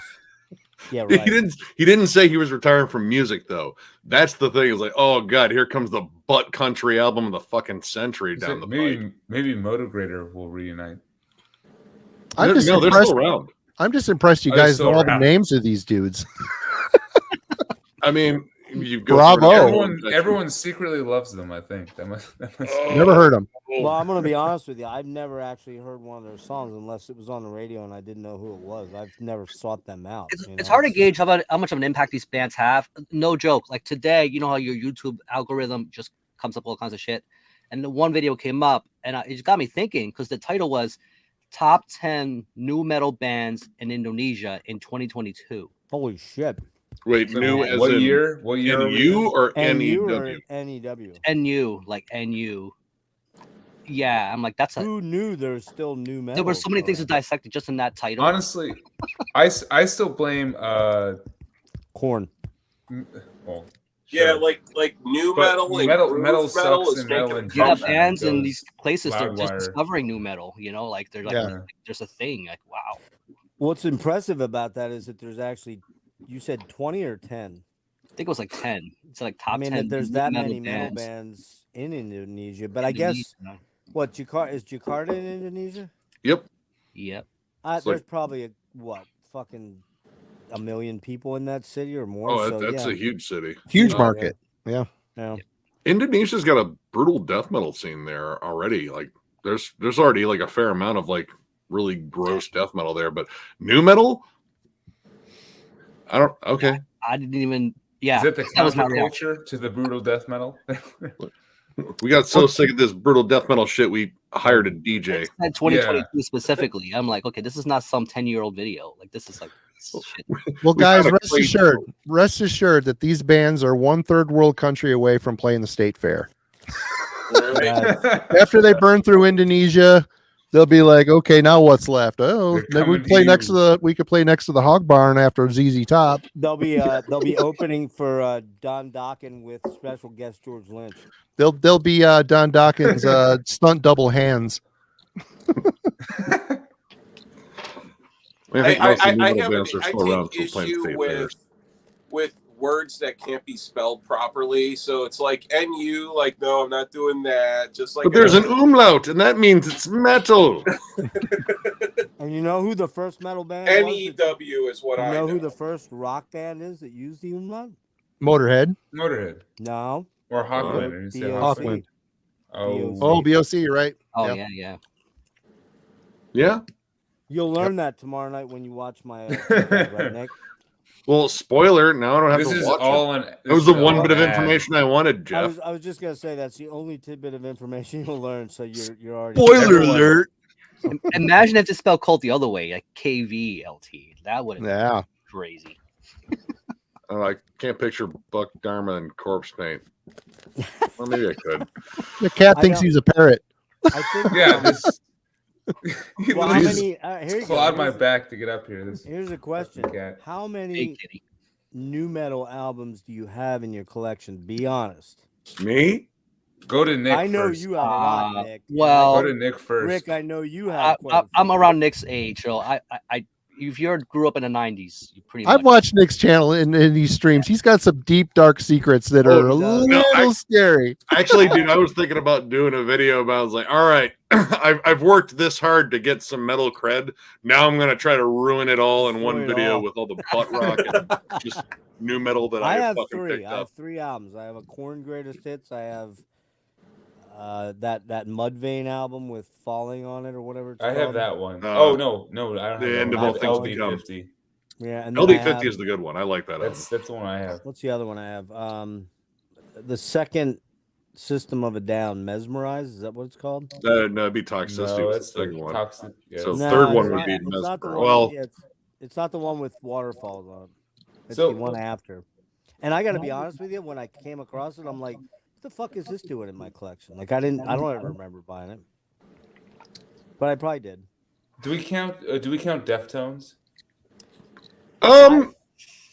The I don't first know. few albums maybe, but the Yeah, rest, Maybe you the first know. they're new metal Once you get to White or Pony, and, alt metal. yeah, maybe. like the first two, you can make the Adrenaline argument. for sure. Which I have Adrenaline. So Yeah, I do have most of the of their catalog because I think Yeah. they're kind of very different. Oh, I love the Deftones. it's a lot of that me too. drop D kind of bar sliding yeah, things. Well, That's he's not in second D. I bit. think they play in G. I believe. like they're 'Cause he's almost. playing that 8-string.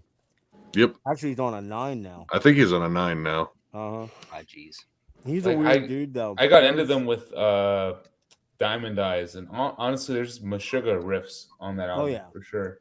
That's a good album. I It's a- really like that one. Great album. Stuff's pretty wild though, man. You ever see any interviews with him? He's like, Oh, dude, he's a fucking total flat earther. man, Like- like big time. Dude smokes entirely too much weed, and I think it just fucking fried him. Like, yep, no, Earth's flat. And I'm pretty sure he's like, because apparently there's a whole separate subset of people that think the sun is an illusion. So, yeah, Oh yeah, this is a big projector, man. Like just that's it.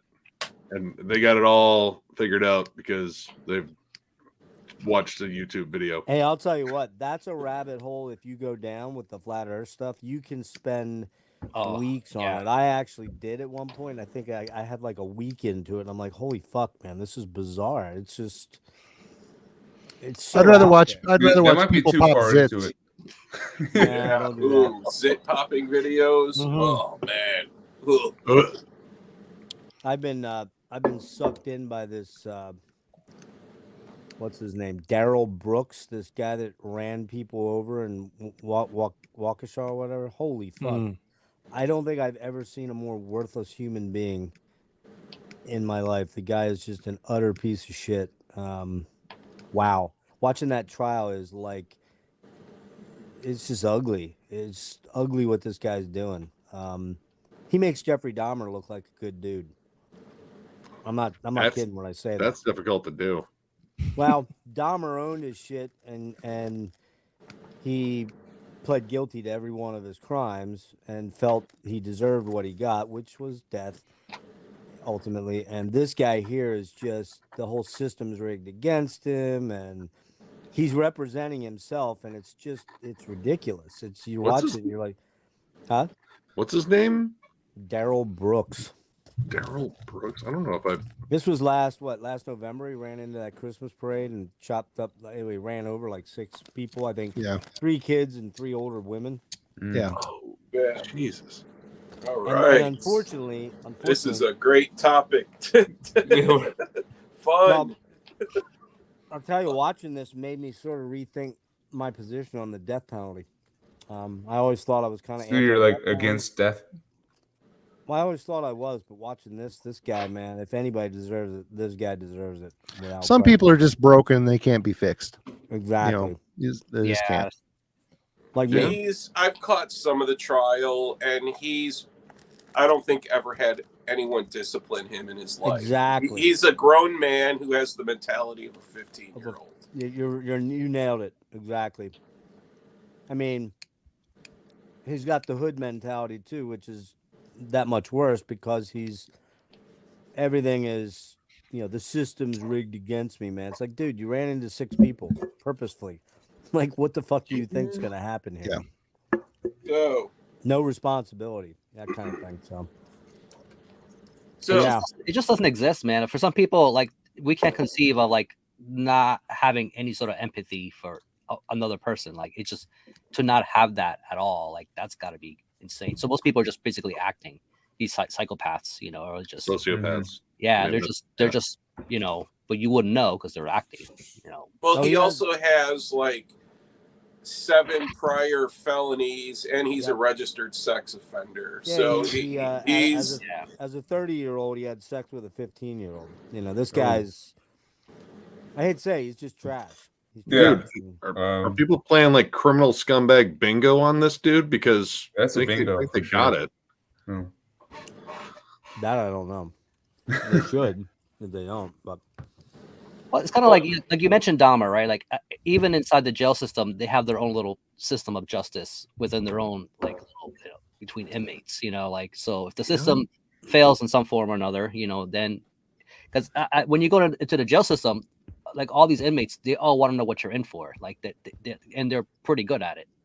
They all have and usually child molesters are the ones They get sooner or later, they get which I beaten pretty well. Yeah, which I can't disagree with. I mean, Nope. there's the prison system has its hierarchy, and those are the lowest of lows. Yeah, we had a buddy. Actually, it was a buddy of Shreds. He worked as a corrections officer, and like one of those nights, he was over here hanging out with us, fucking stoned out of his mind, just telling us about all the fucking fucked up shit that goes on there. And he's like, I think they call them chomos in the in prison. And yeah, he just like, oh man, they fuck him up, man. There's like literally nothing we can do. I mean, honestly, there's nothing I want to do, but I have to because it's my job. But yeah, dude, it's bad. That's one job. That's one job you couldn't pay me enough to do, to be a corrections officer in prison. oh, no. You just, Yeah. the level of and cops too. Everybody. I get it, man. There's a lot of bad cops out there. There are bad policemen out there. Yeah. But And they protect each other, which is a big problem and too. they give Yep. the other Gang and guys blue. a bad name. But there are cops that are legit. That are trying to do the right thing. Yep. But you couldn't pay me enough money, man, because with all the guns that are out there, and the criminals all have the guns, Yep. And it's they deal with the very worst of humankind, and there are a lot of really bad human beings out there, man. I wouldn't want to do. I feel that. like I politics- just wouldn't want to jump into the current climate, like No. on the way to It's- town. Yeah. yeah, with the current climate for cops, I mean, Well, I but know, also too with social media and camera phones, it's like Yeah. imagine if at your job someone was over your shoulder recording everything you did, and then Monday morning quarterbacking, like yeah, the precision of after the everything that fact. you do. oh, and your life could be on the line. I mean, it's I can't imagine how It's a anyone pressure could be a cooker. police officer. And I'm not trying to be pro like any of the certain bad shit that's happened, but it's just like that's a lot of stress to walk into work Can you imagine though, without anything happening, just to be there. Can you Like, imagine what it was like? I don't know, say the 50s and 60s being a cop, where you didn't have anything. You could pretty much do whatever the hell you wanted. See, and that's the total opposite end of the. And I'm sure there were cops that would arrest guys and beat. But also, living people shit out of weren't. them. I don't believe people were violent back then like they that's- are that's nowadays. true. You That's know, true. like I think Society's- violence has. I don't know. I think of just. Oh man, the direction this conversation is going. Yeah. We can I thought we were going deviate to back talk about to music.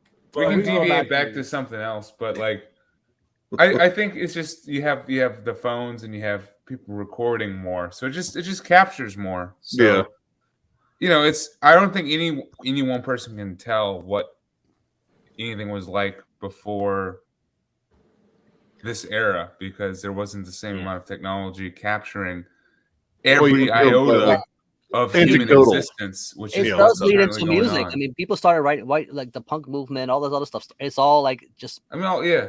it's a message was there. I mean, based on things that were going on at the time, Yeah. Yeah, but a good example of that, though, if you think back, I mean, I'm old enough to know this, is that, in the 70s, even into the early 80s, man, you could get pulled over for drunk driving and a cop would They escort drive you home or sometimes. take you home. yeah. Yeah. Now, See, there's no that's fucking weird to way. me. Just don't for do it sure. There's no again. fucking way. You're done. Everything's recorded. You're done. If As me, soon I as see that- as soon as the states made it lucrative to bust people, Well, that's when another the prison big shit point. Yeah. got bad. I mean, as soon as they But- started making it a lucrative business, Yeah. Prison It- for it's- profit. it's fucked. Yeah. But as somebody who's unfortunately been on the wrong side of that, you know what? It's a necessary thing, because there's too many people end up. It's a gross Killing combination of like capitalism and then like the justice system at the same time. Like it should be divided. It should not be this conflated thing. It's just I don't know. I just find it gross. Yeah. Anyways, See, I don't know how to answer any of those questions, but here's a CD I just picked up. That's Yeah, some all right. stuff, man. what What you is that? Coup de Well, grace. Cosmetics. Hey. Yeah, Oh, wait. Plasmatics. Ooh, Oh yeah. Wendy O. There you go. Windy O. Okay, cool. This is my first time listening to them. Because I actually don't know any actually this is Plasmatics. from Heavy Metallurgy was the first time hearing about him. So You have her rap. Marty, You have but- her rap album, right? She put out a hip hop album. I have not picked that one up yet. I will have to add that to my list, No, guys. man, It's that's not like- on there. To think that's like the last thing she ever did. Wait, are you serious? Is that really the last thing she did? I Was think- a I think fucking it hip hop is. album? All I know is this shit sounds like except well, no. Except her for vocals nipples? are crazy. She's like Yeah, she's- screaming. yeah, She's she's screaming got her insane lungs vocals. out. Yeah. Yeah. It's like the instrumentation of Accept with AC/DC and her just screaming. It's Did you It's ever hear cool. Pete? Did you ever hear Pete Pardo's story about her? Uh-uh. He no. met her in college, because he's my age. He's 56 now. Yeah. He met her in college as I think a freshman or junior in college, and for an interview. And she said, the only way you can interview me is if you let me. She was pretty petite, pretty little, like only like 5 foot or something. She said, the only way I'll do this is if you let me climb on That your lady right shoulders." there? Yeah. Hmm. So Pete Pardo gave her a piggyback ride all around the green room that they were in while he did his interview, That's hilarious. which is pretty wild. I'd let her do that. Yeah, me too. Definitely. She seemed like a pretty Just wild like chick, man. It's completely Yeah. pretty good. Like just go to these photo shoots. Yeah. This is just what we've seen. Who knows all the other shit they took that. So what album is that, Rick? Metal Priestess. I'd want to be the roadie that puts the electrical tape on her nipples for her every night. Don't worry. I've got. Oops, that one fell off. All right, Yeah. let me replay I'm all thumbs today. Or like the designer guy who's oiling up her body. You're like, Mhm. no, you need to be nice and oiled here. You got Let me- a nice even sheen on here. Right, Well, exactly. it's been like good 20 for minutes the by cameras. All right, I got one for you guys because this is from Logan the other day. You played. You What? had October Rust playing, so I pulled. Oh, out I World, did. I pulled out World Coming Down. Oh, Yes. Which is the better album? Which one would you pick? World Coming Down. October Rust is kind of like the Barry Manilow album for metalheads, but it Yeah. rules. It Well, was it's like October an Rust emo for me. goth album, but every song on it's great. But I think I tend to just It's not as edge doomy. out with World. World just is so dark and That- fucking. that That is the most depressing album they ever made, and that is saying something. You can Well, tell. but then like, again- even with the way Hickey downtunes on that, man, it's like just quite doomy. Like, it's not like But then again, it's also got like Pirate Blaze on it, which is kind of an upbeat song, which almost sounds Kinda. like a Beatles song. The thing I always really loved about Typo is that Pete didn't shy away from the Beatleisms because he loved, loved the them. Beatles. Yeah. And you can hear it a lot in a lot of their songs, and They've done the medleys. they had such a Day unique. they Day had such a Trippers off unique that sound. one. Did anybody see them live? I never got to see them. I did. You saw them, Nope. Nick? I saw them in '97 at Ozfest, and then I saw them again in Toledo, the old sports arena, which no longer exists, with Coal Chamber, the Deadlights, and Ooh. Full Devil Jacket. It was a weird Oh. lineup. no, That's a lot- sounds that's a about lot right. of What was going on at the time? That's probably was the billing that probably. What year was that? 2001. I want Okay, to say cool. it was right. It was right around World Coming Down. It might have been 2000, but yeah, they had like the giant green banners, the whole Vinland thing, and it was awesome. And they even squeezed in, I think one Carnivore song just quickly. I was like, fucking That's set awesome. was amazing. I loved fucking World Coming Down when it came out. This is one of those albums like I'll put on, and then I was like, man, I'm kind of feeling this album like too much. I'm gonna take it out for a while because man, like everything is so goddamn fucking bleak on there. Like white slavery right from the start is like, okay, That's a tough opener for me. Yeah. Honestly. Like It's like And we're that's already why- defeated, and I'm only 2 minutes into this album. October Rust is the better pick for me because it hits the mood perfectly for this season. I know it's probably cliche maybe at this point, but it's just Wolf Moon. such a perfect album. Wolf Moon is great. And The whole praise of album's Bacchus. It's The a whole really yeah. it's a really good album. One thing that's a little annoying is how Peter Steele played up the whole Brooklyn. Yeah, he boys. Like always- sort of, especially I feel like this is Peter. Like played it up. And we Yeah. know he had a huge fucking dong. I mean, that thing, I saw it, and that's a fucking. That is a slab of meat he was carrying around.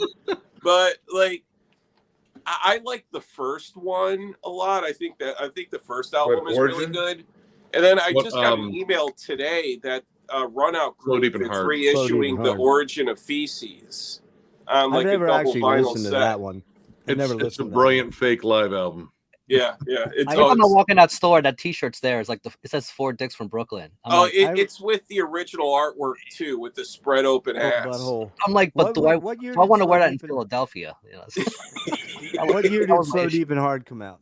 Was it Slow Deep and Hard was what? 80. Oh, 89, 91, 90? God, I'm not- 91.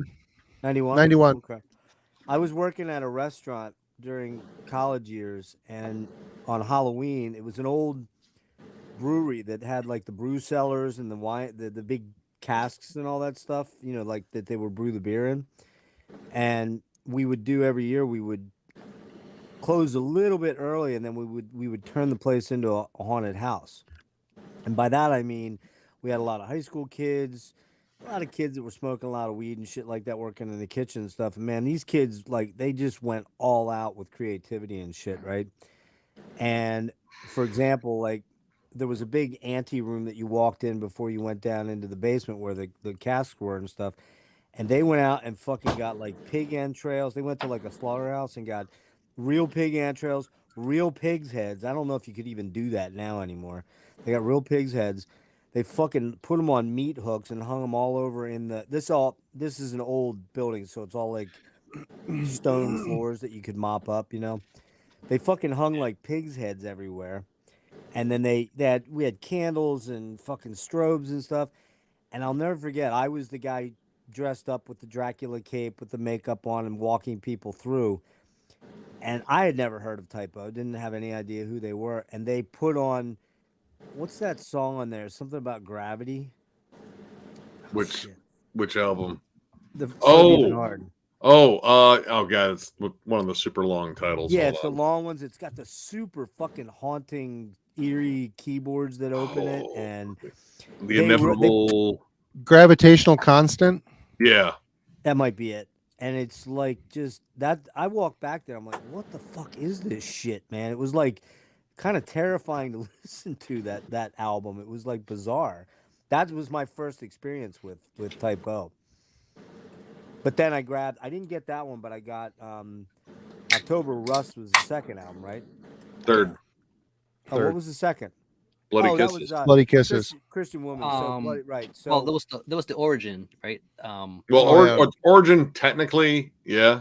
yeah, But in terms of like the studio album, right, it would be Bloody Kisses. Bloody Kisses. Yeah, and that's the one I Yeah. grabbed, and I fucking love that album. I still Yeah, love it, man. It's that's a a great good one. album. Dude, We Hate Christian Everyone's Woman? one of my favorite songs. Which one? We Hate Everyone. I love that song. Oh yeah, and they do. Don't they do Summer Breeze on that one? Yep. Summer breeze. Yeah. Makes Oh, me they're feel- great at the covers. I also love Cinnamon Girl. What a great Oh, fucking Cinnamon cover. Girl's great. They did that Day Tripper too. Like Day Tripper. Yeah, they were good at that, man. I mean, it's a shame. Pete was a super fucking talented dude, man. Dude, and he was hung like a horse. that thing was just. Man, you have the Hey, Chris. Speaking of that's gravitational that's constants. the second time you mentioned that. Just keeping. well, that's because I'm that traumatized by seeing that. I'm just like, well, you know. Traumatized. You didn't find that magazine under your mom's bed, did you, by chance, or something? Under his own bed, maybe. I don't know. I did find a huge fucking vibrator under my mother's bed one time. oh man. Oh, It was a that thing big, was like the size meaty of a baseball fucking bat, too. like Pringles I mean, can that was- size, right?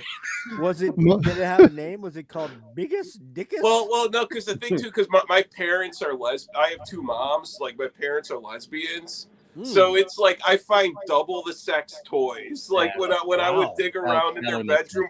Well, that's the thing. You go looking for Christmas presents. I know we all did that. You go looking for I Christmas got a presents. lightsaber. Yeah. Oh, I found toys. It's very Trust bumpy me. for some reason. Why is this lightsaber called Mama's Ass Auger 5000? Dude, I I remember found being this fucking veins and vibrator the lightsabers. size of a baseball bat, man. It's Well, when man. I was probably like in how old are you when you're in sixth grade? 12? 12, 13, 11. Something 11, like that, 12. yeah.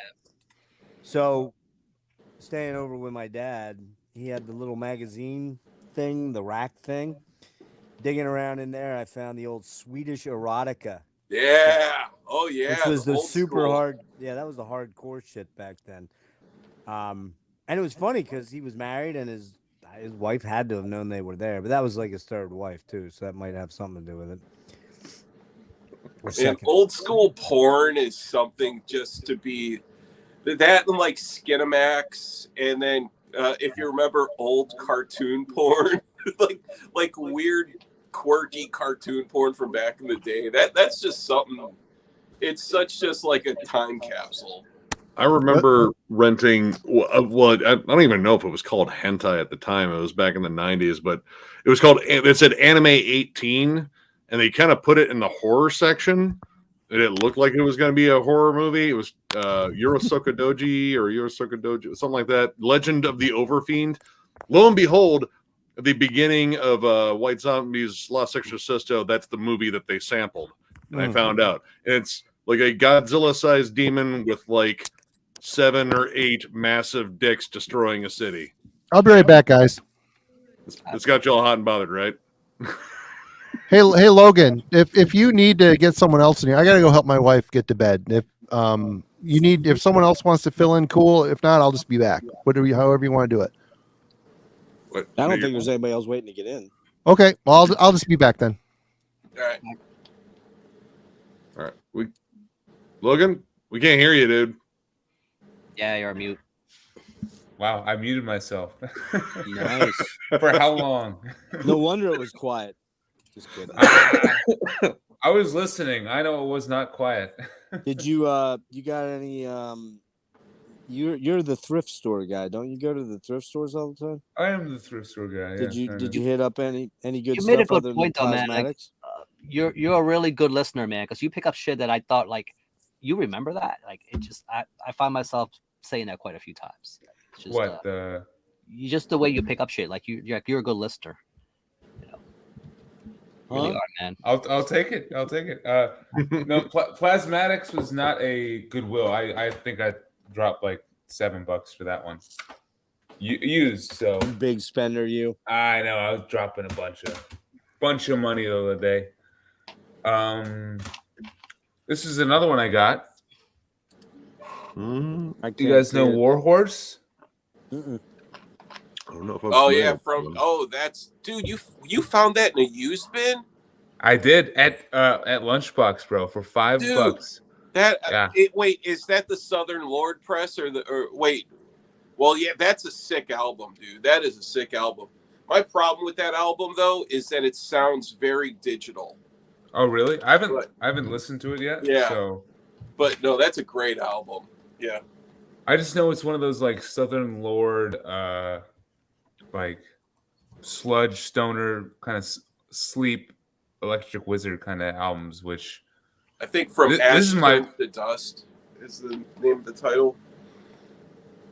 as heaven turns to ash, Yeah, yeah. as So heaven Logan, turns to ash. Yeah. you're gonna do a sword deep dive with Rick and Brian and others? Oh, Potentially, Yeah, yeah. you're I- to be in that yeah. mood. Man, I have want to all- put I it have together all because Warhorse stuff. so I mean the Sword just broke up and they're a big band for me, that they were the ones that I wanted to do, like talk about anyway. And after finding out they broke up, I'm just like in a nostalgic kind of mood, dude, I was going back and So, jamming their that's- stuff not long ago. That's kind of the plan, yeah. I only Like- know them from seeing them open from Mastodon, so I don't even know their material. So Oh, I'd be I would Yeah. recommend their first 4 albums. I would recommend, Yeah. Like That's the sweet spot for me when it comes to Age I of don't- Winners and Age of Winners, Gods of the Earth, right? Is Gods that of it? the Earth. Yeah. I didn't mind, Used Future, but the one before it, what was it? Dude, High Country. High Country. I mean, it's okay. I still haven't listened to High Country in full. I listened to Used Future for the first time the other day. It just sounds so uninspired. Like, There's some songs on there that it's- really hit for me. which ones? Because I'm gonna listen to it again before Come I and Gone. do the I stream. love that ending melody on it. Okay. Twilight Sunrise is a great fucking song. Like, it's just instantly hooky. It kind of has that like Cars like minimalist sort of approach, like just a simple riff and some really Mhm. cool like analog sounding synths. I found that that's where their strength was, like especially when they were look at their earlier albums. It's like they just found a way to really pack those riffs, but not have so much stuff going on. Like they're not Mastodon, like Yeah.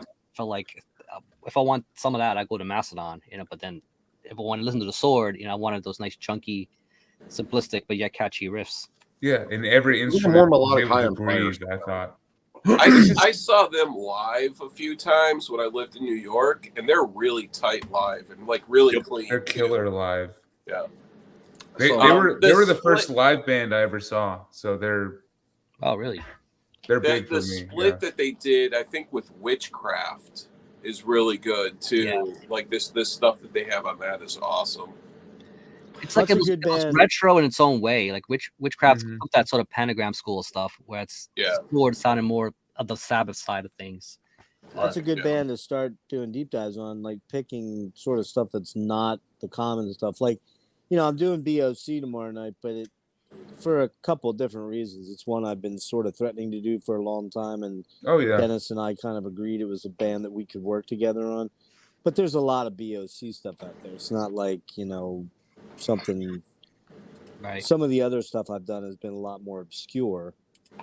And we're actually, health permitting, which is God knows what's going on there, to be completely honest. But Jimmy and I and Serge and probably Chuck are going to do the Steve Wilson solo stuff, just his solo albums, on Friday. And then Brian and I are talking about doing Tangerine Dream, the Virgin here, which is, I'm super stoked to do that, but I just don't know if time's going to be on my side on that one. But, because you look out there, there's no deep dives on Tangerine Dream.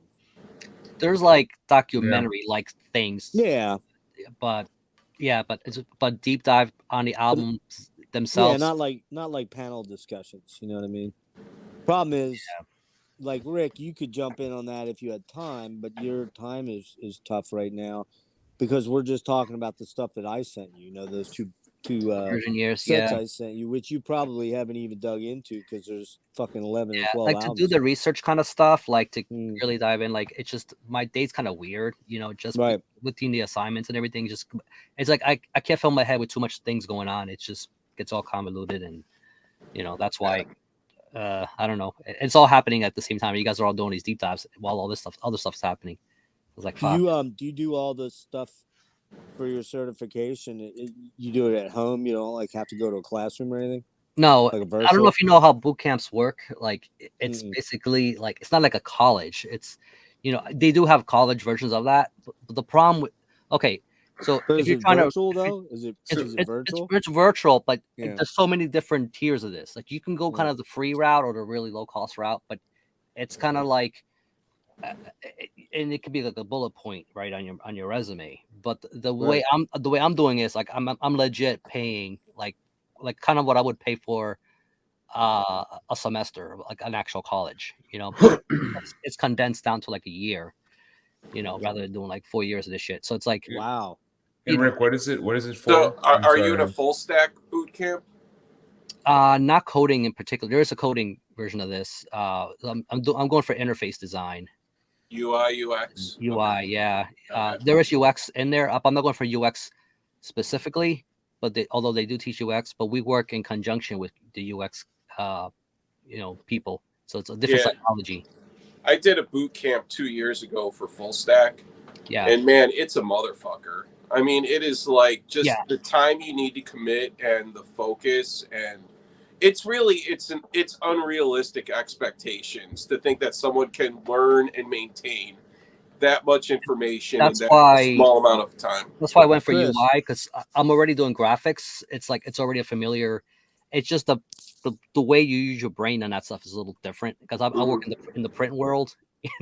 Like, but this is like more mobile design and fucking just screen based kind of stuff. So it's like I had to kind of rearrange my brain to make it work for that. But like you said, it's a bit of a hike because like you taking what you would do in a 4-year span of college and taking that shit, just condensing it down to like a year. Yeah, because I did like a whole like MERN stack boot camp, and then the role that I'm in now, I'm just in fucking Unix all day. Like no UI at all. I'm just in terminal in Mac all day long. And the way they do the assignments, it's like if you even blink, it's like you're kind of already behind. It's like. Are you, Chris? Are you a coder or what do you do?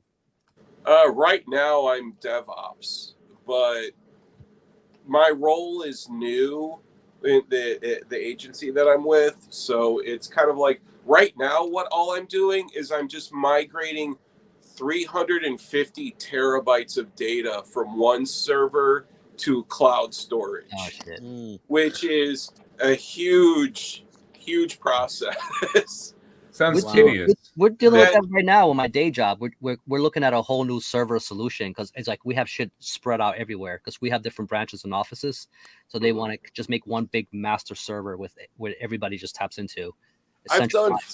I've done, this is the 4th server migration I've done in like the past 10 years, and it's always just a huge pain in the ass because there's so much refactoring that you need to do with, like, because I'm dealing with stuff of like job folders that are like 10, 12 years old, and they're like, you know, people who name files with fucking forward slashes and asterisks in the file names, and then that fucks everything up. And you're dealing with other people's mistakes. I'm everybody's mistakes for the past 15 years at least. Wow. That's how I can tell people who've never worked on online or web-based shit. It's like they name shit with $signs, fucking, you know, backslashes. And, I'm like, yeah, like you're clearly, and the Mac people are the worst, like because it just lets you get away with it. Yeah. Oh, it does. Yeah, especially trailing spaces. Yeah. Yeah. Anyways, the tech talk. Yeah, we could do a separate stream about tech talk. So. Yeah, we don't have to. No, the way this leads into death metal. I could barely enter in on that one. Were they speaking English just now? I don't know. No, I'm not sure. You and I zoned out there a little bit. I heard like a lot of backslash. I don't speak Jargonite, so. Let's talk. You'll soak it in, man. Like Nick will have a video up like next week called like full stack death metal. You know, like it'll just you'll see it. So how about I just got some new stuff in the mail this week, and I'd like to show it off. And Logan said I could do that on the stream. Now there are a couple things that I need to show. All right, Logan, are you cool with that? Yeah. Well, yeah. Okay. Cool. You give me one to grab a smoke. I'll give I'll a be shit. right back. You're not going to show us Peter. Okay. Lewis. No. You're not going to show Nick. us Peter Steele's cock, are you? So Nick. No. Peter still like what? Wait, hold on. Is it signed? And zoom in. Oh, I'll be right back. That beast. Is this the cockpit? The Peter Steele Playboy. No, Playgirl. Peter Steele posed nude in Playgirl. And that like slab of meat. It's in print. It's in 4-color print. Actually, those go for $400 and $500 if you can find them. The Peter Steele Playgirls. Yep. Yeah. I believe it. Yeah. Remember, the pages can't be sticking though. It has to be like good shape. Rick, don't you remember? Don't you remember Justin? Justin? Right? Justin wanted a copy for his girlfriend. He's like, if you guys ever I'll pay $150 for that. I'm like, the one guy very heavily into typo negative, but just it's for his girlfriend. Yeah, Justin and I were supposed to do a stream on them. Damn it. This is for my girlfriend. Well, wife now. So he That's did what get he married. says. He did get married. He did get married. You're right. That's right. All right, Chris, show what you got, man? Okay, so what's in the box? Well, I've been very bad with my checking account in the past week. Well, that's why it's there. Very familiar territory. So, I have 2 separate shipments coming from Europe, and then I also ordered from Hell's Headbangers. So, now Hell's Headbangers, two things that I got that I needed were Angel Corpse are like one of my favorite sick bands. So they Osmos just repressed. Oh yeah. This is like a comp of like demos and live stuff, and then this is live stuff. So I just got these 2 things here. I'm a huge Angel Corpse fan, but also Perdition Temple and everything that spawned from Angel Corpse. Absolutely. So I just got these. I haven't even listened to them yet because I just got the package yesterday in the mail. I've heard them before, but it's funny. Well, Marty's not here, but he would have told you. Like, I think the next metallurgy thing they're talking Perdition about Temple. Perdition Temple, yeah. Yeah, that was the album that is it Justin? What's his name? Kellen. Oh, no. No, the other guy. Yeah, I forget his damn name. Are you talking about Jim? Jim. I don't know. The other guy. Oh, Jim. Okay. So Jim. He picked it from Vestibon's Blood Box, right? Is that No, I was. Yeah, I was recordings. Sorry. I'm still thinking of Justin from That's Vestibon. Yeah, my bad. Yeah, so all right. I was recordings. And then because also Jim is causing me to spend money. So so it's Jim's fault Damn that it, my Jim. bank account is, has less money in it than it should. Because that deep dive that they did of this album, I just picked this up. Now this Oh is- shit! I've been wanting to get that. That's a good. album. Damn. Yeah, this. I just got this. This is the CD. I also have the double LP coming. They just repressed it on vinyl, Mhm. so I'm getting that. But it's coming in the mail from Europe, so I just don't have it yet. But this definitely- album is fucking awesome, and I wouldn't I have wanna known hear- about it until they had that stream. That's good. I want to hear people's takes on them as a band for sure, because I really like their most recent 2 albums, but I've not listened to anything besides that. I've never listened to them before that stream, but then I went back and I'm just kind of like, when it comes to the one man black metal, Mhm. like the bedroom black metal, I've really been it's never really been my thing at all. Yeah, it's not my thing at all. Yeah, He's not like that though. He's Yeah, not like this that is at all. quite different. It's like- And every album is just quite different than the other one. It does quite a bit of experimentation. Like when you think of First one one I heard bedroom, was- one man first one I bedroom heard black was metal, you Exuvia. think of like minimalistic. He's like the Mutilation. opposite. I think of Mutilation as like the one man drum machine black metal bedroom, like black metal. Yeah, Or Zaster. I think of Zaster for some Zaster. reason. Zaster. Zaster Yeah. and Leviathan. Like- Leviathan. Yeah. Because this is a one man band. Yeah. yeah. I'm pretty sure. He writes it everything doesn't- and plays most of But it. it's just so maximalistic. It's like everything but he's so not big. he's not that raw cult black metal. He's No. very studio proficient. Yeah, that's all. I mean, he was a drummer in Nagelfar, so I mean, there's Mhm. real drums and everything on that. It's a solid effort, you know. Okay, so Yeah. okay, Marty, so you're back now. So I picked this up like when you guys did the stream about this album. Yep. I went and I listened to it for the first time, and I'm like, damn, this is a good fucking album. Yeah, So I just got this on the CD, and then I have the vinyl coming in the mail too. right on. Excellent album. Oh yeah, And it's kind of like that style of black metal that I've never really been into, where it feels like the bedroom black metal. But You're gonna end up buying most of the catalog because Exuvia is really good. The recent one's pretty good. I don't Yeah. own any, but Exuvia is my favorite so far. that's the first one I heard, really- Exuvia. the yeah, foulest really semen like of the Exuvia. tortured elite is really, really good too. Which is funny because we were talking about Typo for a while. I'm like, well, you probably would love the new one. Yeah, the new Very has- typo. The A Thule lot of typo in there. Grimoire is very typo. it's the only one I own. Wait, who'd you say? What'd you say, Logan? The Thule Grimoire, the newest Oh, one. the album from Yeah. from Yeah. Beverest. okay, so I've been a very bad boy with my credit card. Oh yeah, Very bad boy. So also Naughty this bastard. album. So I got the CD like about 2 Hey! months ago, but I just got the LP in the mail from Hell's Headbangers. killer cover art. Malefic Oh, Throne. Is this, that what that is? This is sick. Yeah. It's 3 songs plus a cover. Really? This album is absolutely awesome. Like Yep. I What really is love it? this Malefic? Malefic Throne. It's got Gene Pelabicki from Angel Corpse, Perdition Temple, and Okay. Steve Tucker. And who's on drums? The John drummer Longstreth. from Origin. John Long. There we go. Yeah, John Wow. He was Longstreth. also, he was also an Angel Corpse. Yeah, No Yeah, shit.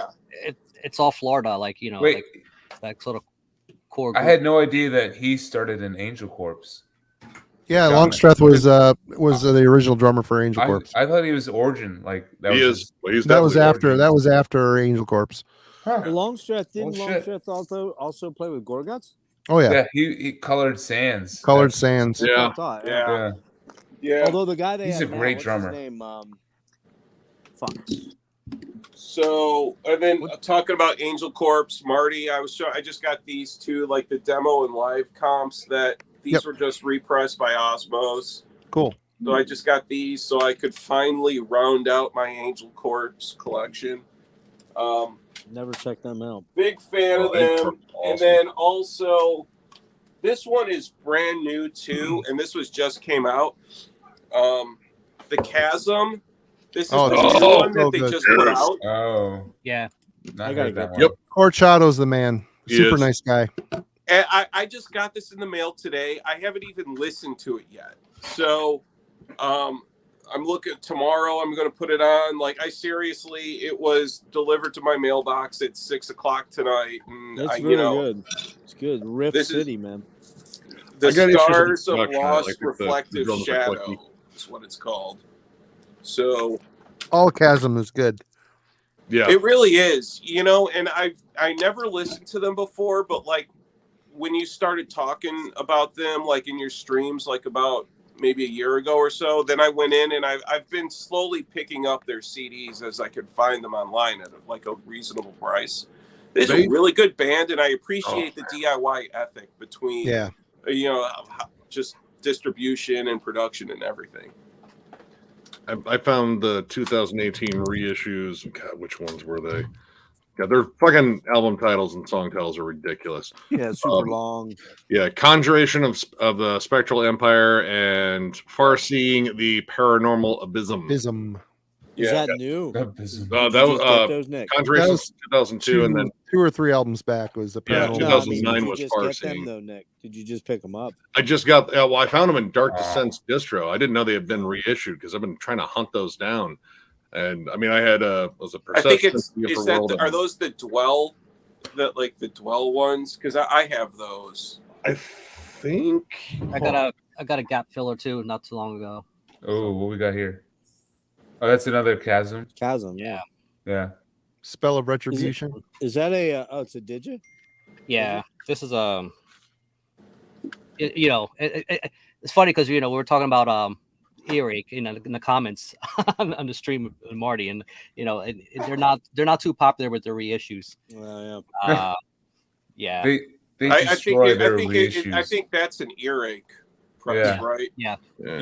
Yeah. Fucking earache, man. Dude, I have a couple of theirs for sure, which is just It's got so that very, anticlimactic. that 2000s look. You can Yeah. kinda tell. Yeah, but didn't Earache do all the They did all the Carcass reissues, right? The digis with like the 3 Yeah. CDs, aren't they? the aren't they Earache? DVDs. Yeah, with the DVDs. That was You Earache. probably had wasn't to pay extra. I have- it? I didn't think I have they a were couple too of bad. those. No, those were good. They I did a thought good those were job pretty on that. nice. Like the spines, you put the spines together and it had a picture, Yep. kind of like the maiden Yeah. shit. Yeah, right up there. Oh You yeah, can I kinda can make see it that out from real here. easily from here, Nick. All right, wait 1 second. Right I gotta, there. Oh, it's right there. Okay. Right Where? there. Oh yeah. It- Where? no, Which actually, which yeah, you can- CD? Yeah, you can see it. Wow. Next to the Nickelback CD. Next to the Nickelback CD. Oh, that's in the end section over there, Marty. That'd be I'm sorry. Wait, Marty has trouble with the English alphabet. I think that's closer to the Crazy Town CDs, right? It would be Oh, yeah. close. Down.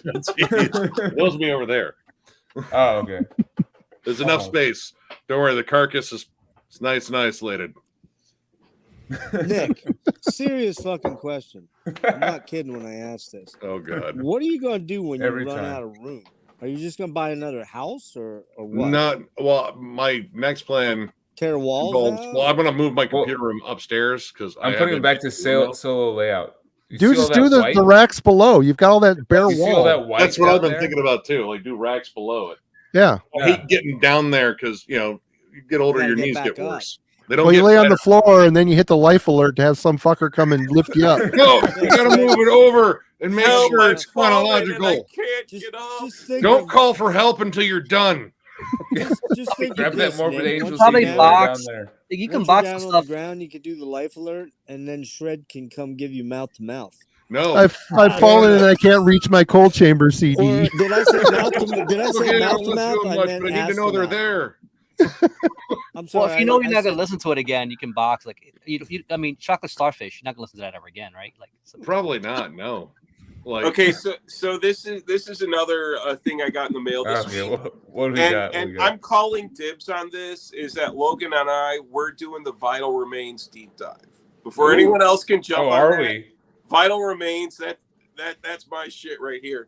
So I just Well, got shit, watch this out. Forever Underground. There's an Osmos. They did like this like limited repress with like different, like a different spot color for the album art. yeah, I have So the I got blue this. or blue. I got this. Green, bluish green is original press. Yeah. Yeah, and so they did this one with. It's a very good print job. I'll put it that way. I've worked in print design. It's definitely a good print job. And then I get the CD too. The record, it's like a smoky red, splatter. What the fuck ever. I don't care. But it's an embossed, like all the text on the cover and the back cover. It's embossed too with the Pantone on it. But this is not my Dechristianize is my favorite Vital Remains album. That album's sick. That album's fucking insane. But this is like number 3 on my list. So I picked it up just because of the new artwork. They're a Florida band, right? To have this. No, Yeah.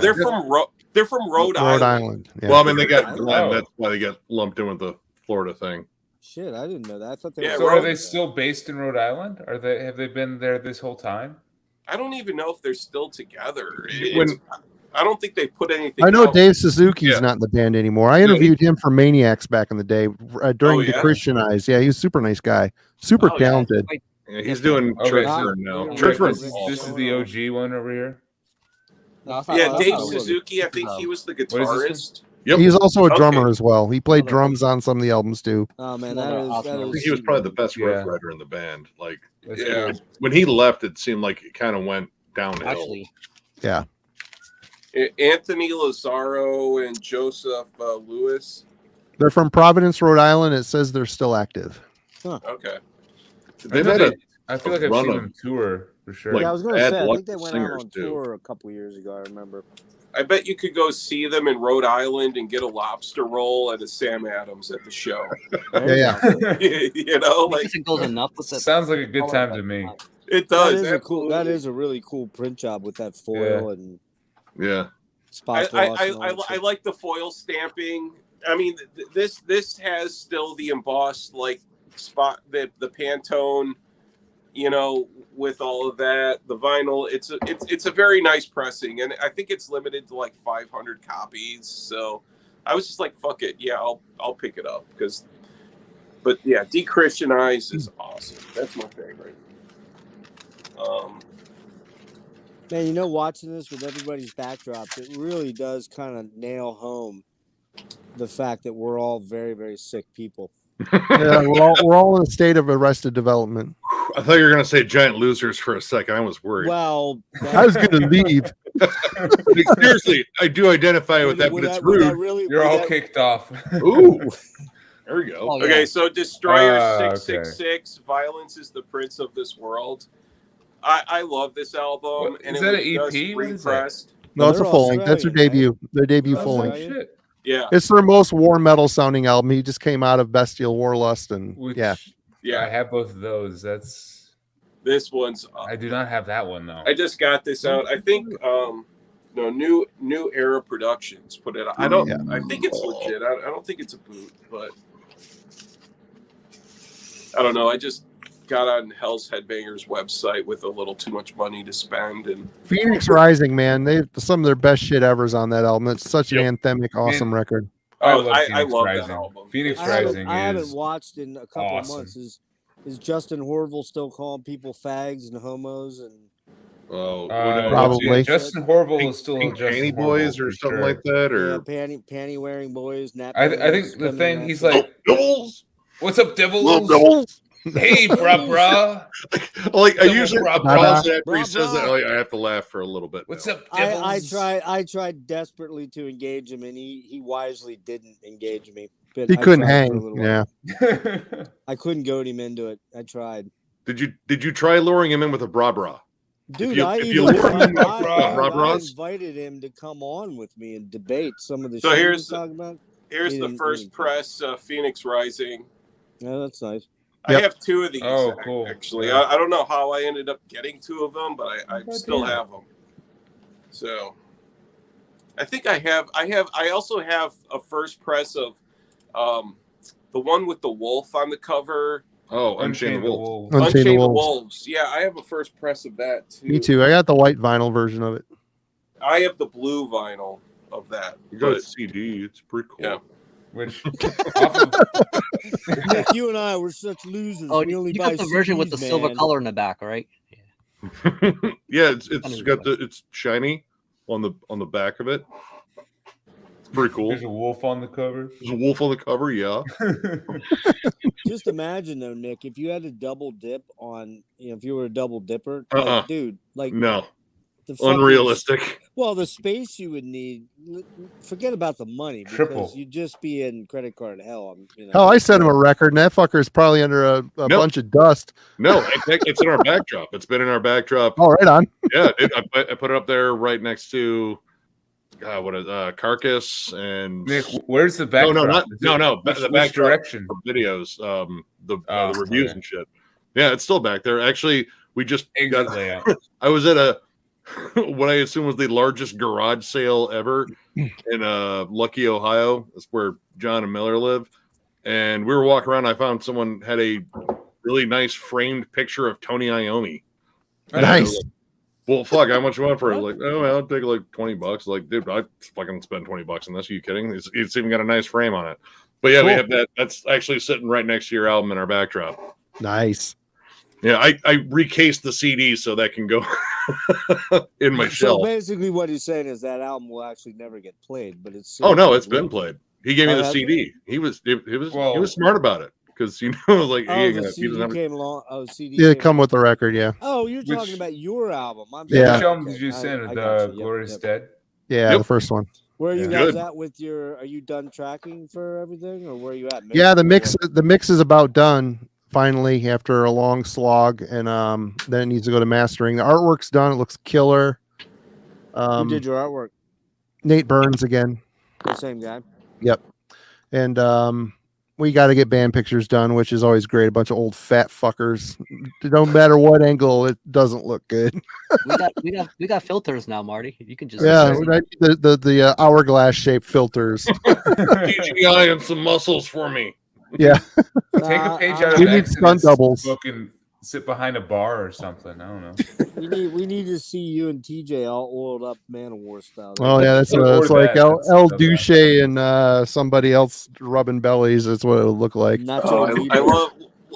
Like, what happened to El Duce on your Wednesday streams? Is he just not into it, or? He works in the healthcare field and has to get up early, and he's having a hell of it. He worked nights for 20 some years, and he moved to days, and he's all kinds of fucked up. Oh, yeah. He's not Everybody I know sleeping, works and in healthcare, man. It's the same way. It's like he might be on next Wednesday. What happened to Kellen's what happened to moving, your so other he two might not be guys? available. What happened to your other two guys, Chris and? The Chris, our drummer, is in school full time and working, and didn't love it. He says he liked doing it, but he was super uncomfortable. And the Well, other he had all Chris, kind of audio issues too, didn't he? Didn't Yep. he always have sort of problems? yep, and the other Chris, he's a nurse at the hospital and can't stay up past his bedtime type of thing. So TJ will be back. The other guys might, I don't know, but we got Kellen and Jim. Jim is our ex bass player from the Glorious Dead on our 7-inch. Yep, and Wow. he does Iwas recordings and lived here for years. We're good buddies.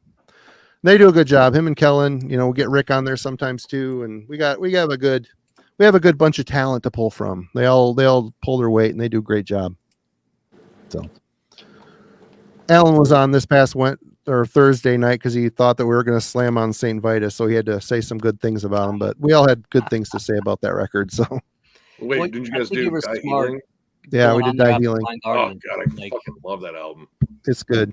it's like the perfect listen. After coming from Blind Guardian, it's just like it's a good way to kind of segue. Oh, I started spinning Die Healing in the middle of that Blind Guardian marathon, and it just wasn't sitting right. I'm like, oh, this is not right. But then it grew on me. I love it. It's a great record. It's honestly, it's one of my Yeah, favorites. that is a really good one. Yeah, It- not really a style I listen to often, but when it clicks, it's great. Yeah. Well, it's just that style. Like it's not something that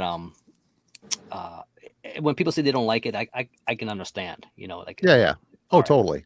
That St. Vitus album with the pink cover. Oh, it's, Born too Too late. Late. Or is it too late? Born Too Late. Born too late. There it yeah, is. that one's really good too. Yeah. There's a wino singing. The one we did has Scott Riegers. Man, he just sounds totally nutso on that album. It's so good. He sounds crazy on it. I love it. It's very emotional. I just like that album. Is he in Shrine Builder?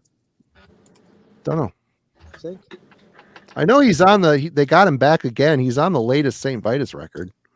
That came out in 2019, I think. Yeah, St. Vitus, self-titled. Oh, I love that album. That is legit a super group that is super. Yeah. That's a cool cover too. Cool Yeah, artwork. that's cool. I don't know how I ended up with two of them somehow. I don't know why. Somehow I starting to think that maybe you have two copies of that Peter Steele Playgirl laying around. You got one still sealed. You know, it's in good shape. And from what I hear, Peter Steele has a really big cock. That's what I hear. I don't know. You got to seal up the issue to preserve. Well, that's 24 inches of dong then if I had two copies. Is that where you're laying them like your two copies side to side? And that's He puts folded in half. puts one on each side. Looks at him. We can only speculate because you're going to get Logan in trouble if we try to pull that. I'm very concerned. I'm going to have homoerotic dreams here when I go to sleep tonight. You're just gonna be chased by a massive dong singing Black Number One. Shit, if I was Pete Steele, I'd never put it away. I'd have it out right now. You guys would be looking at it. Oh man, I'd be showing that thing off everywhere I go. Like tight leather pants would be my daily wardrobe. You know, he was 6'8", man. He had gigantism or something going on. He's actually a monster. all the guys in that band. Kenny Hickey was the short guy, like 6 foot. Josh Silver, the keyboard player, is fucking like 6'3", 6'4". He's a big dude too. Yeah. And now band of alphas is what they were. What's that? A band of alpha males. Yeah, man. I mean, that was a great band. I mean, yeah. I really wanted to do a deep dive on them with Justin. I just don't know that I'm going to have the time to do it, but we'll see. Maybe we'll get around to it. Justin, does he do videos anymore? I don't think he does he? He just put one up. Oh, did he? On traditional heavy metal. Yeah. Oh. Justin who? Justin Vestibon. Oh yeah. He's actually drawing the next design for the heavy metallurgy shirts. Yeah, but I haven't seen him do a lot of videos, and that's what I was saying, like dropping a lot of stuff. But in all honesty, I don't watch a lot of the metal videos these days, so maybe I just happen to miss it. I don't, Hey Rick, I've been meaning to ask you. I mean, you're obviously a great graphic designer, but do you also do illustration? Yeah, I just pulled something from the closet the other day, and it's just I'll show you. Look at that ponytail, man. Let me guess. It's a caricature of Peter Steele's cock. Did you put his face at the end of it at least? Did you guys see that glorious ponytail Rick's rocking? I love it. I'm jealous. I'm jelly, as the kids say these days. It's a little better. It's a little better than a other stick man. metal So it's icon like who's posed something by I a girl? pulled together a while back. Kind of just framed it. Damn. Blow him up, Logan. Dude, yeah. Who's that? Blow it up. Blow it That's up Rick. there, Logan. Holy shit balls. Dude, that's Like, cool. You know, it's like comic book kind of shit. Like I do. I live for comic book shit. Wait a like, minute. Well, you did that. How'd you draw? You drew that or what? yeah, just Rick, Alan think and I, we have a concept for our next shirt design. I need to talk to you about it. We'll commission you for it.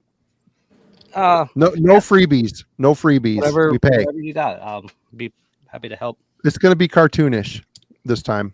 So, yeah. As long as it's bloody and gross or something in some way. Oh, it's going to be ridiculous. My job, we deal with Jesus shit, and I'm like, you gotta balance that it out. new is it Seagrave that did the new autopsy? No, Ben Scoter. It's great. It's honestly one of my favorite covers he's done. It's so sick and cool. Rules. It's so And the album is really good too. I love it. didn't Honestly, check it out yet. it's one of their best in years. Like I loved Macabre Eternal though. Macabre Is it Eternal. like Macabre Eternal? Is it in that same vein? 'Cause I Actually, really it's like that. faster. I think it's. Okay. I mean, it still has what Topsy does. Like we're going faster and just slow right now, but I don't know. Like there's like a frantic energy about this new one that reminds me of their earlier stuff more. Like Macabre was like maybe a little bit more polished. I think there was Very like more doomy. straightforward doom Yeah, it songs was on really it. doomy. But this one's fast and man, Chris is one of my favorite death metal vocalists. Oh, he's great. I love his shit. Everything is hammed the fuck up, and it's is. amazing. It's so hysterical. They're so sick. I love it. The greatest thing about him is like if you ever hear him just talk in his normal voice, Yep. it's like you can't. It's a disconnect. It's like how's that dude do that? I interviewed him for Maniacs as well back in the day on the phone. Super nice Yeah. guy. Super And he does funny. not sound like he He's sings. like the reverse Mike Tyson. You know, it's like Yeah. Yeah. Almost. That's almost kind of what it's like. God, yeah. what was it knife slice axe chop or the one that he was just going stabbing like he's just hamming it up on the bridge of it. I fucking love it. Like it's kind of everything I want from Autopsy. It's like, dude, let's get ridiculous. Fuck it. I think my favorite song for them, believe it or not, is probably Tourniquets, Hacksaws, and Blades. Is that what it's called? I love Drumstick the way he hacksaws sings and it.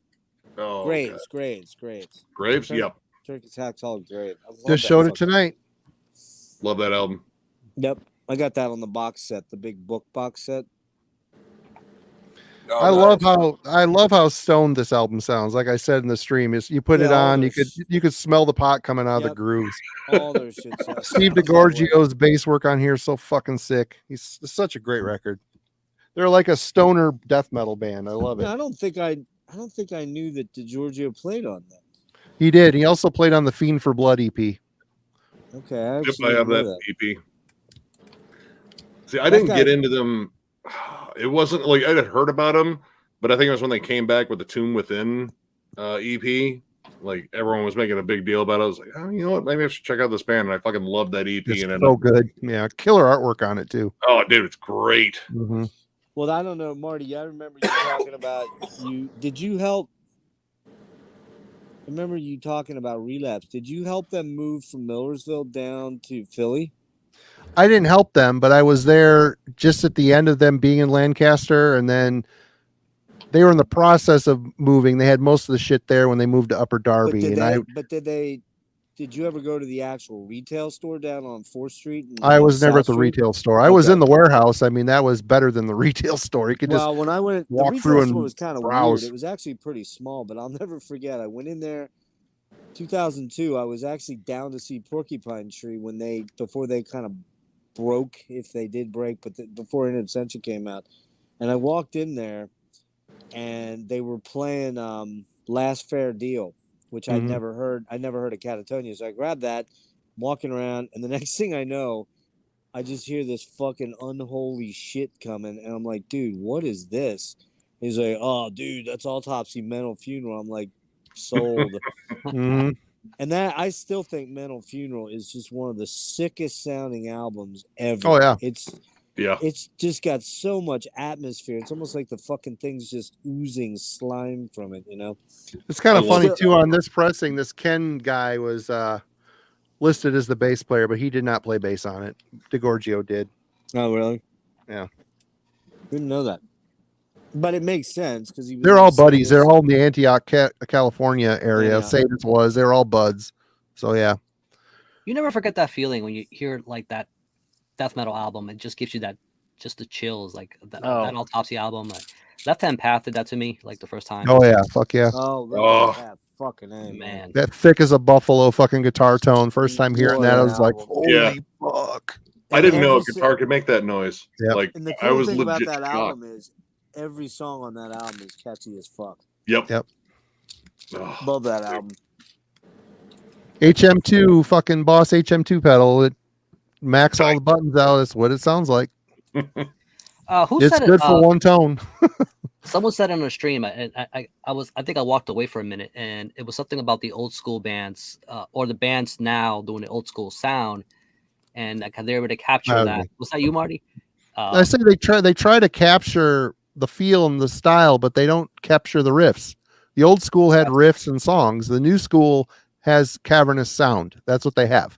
They don't have the riffs. They're tuned so low. They tune to A, and there's only there's only so much you could do with that without losing, I mean, you tune that low, it makes you play a certain way.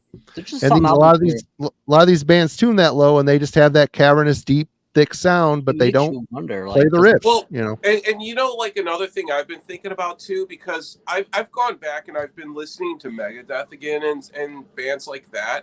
Is are there newer bands with young members who shred like how they used to how Dave Mustaine and like guitarists like that would shred? well, I I mean, mean, I feel like shredding is something that's dying out. well, people don't want to talk about this band anymore because he was canceled. But Vector, they were one fucking holy shit, Oh, super killer shreddy. band.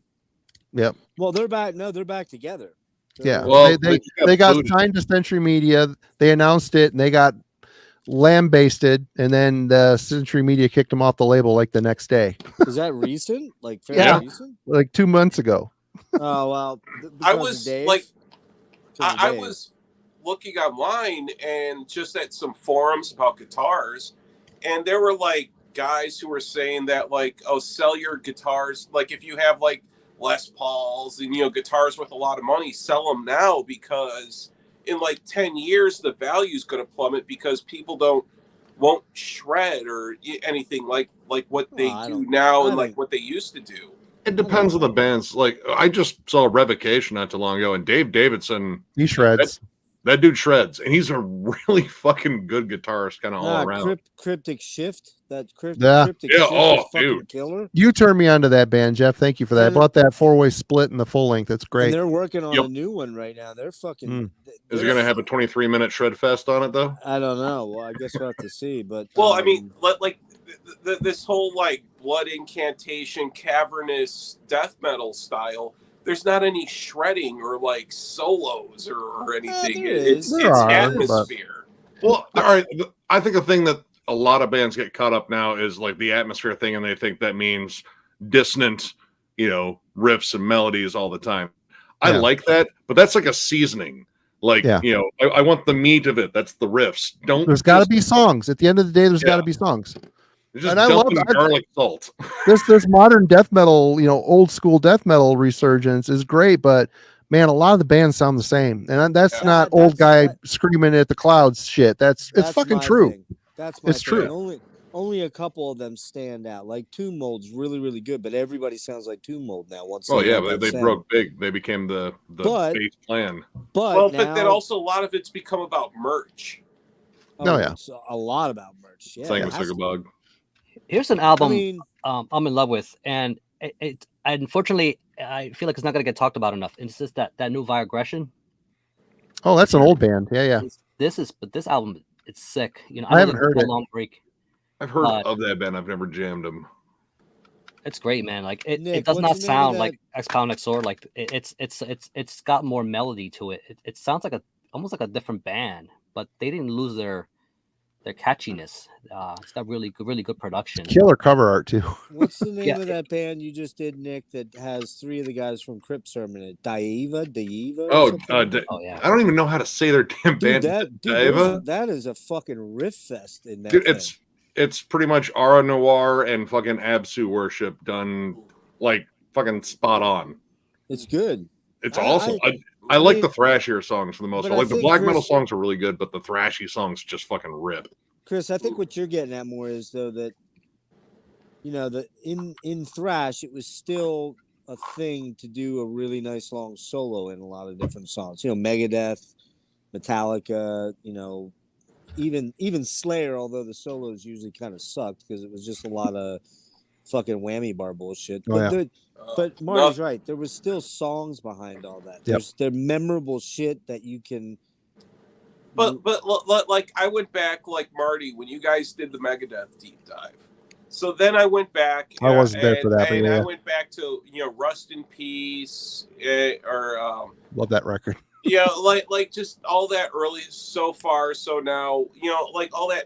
And then also the newest one that they just put out too. Good. And I haven't still haven't listened to spun it yet. Megadeth in fucking a decade at least, probably longer.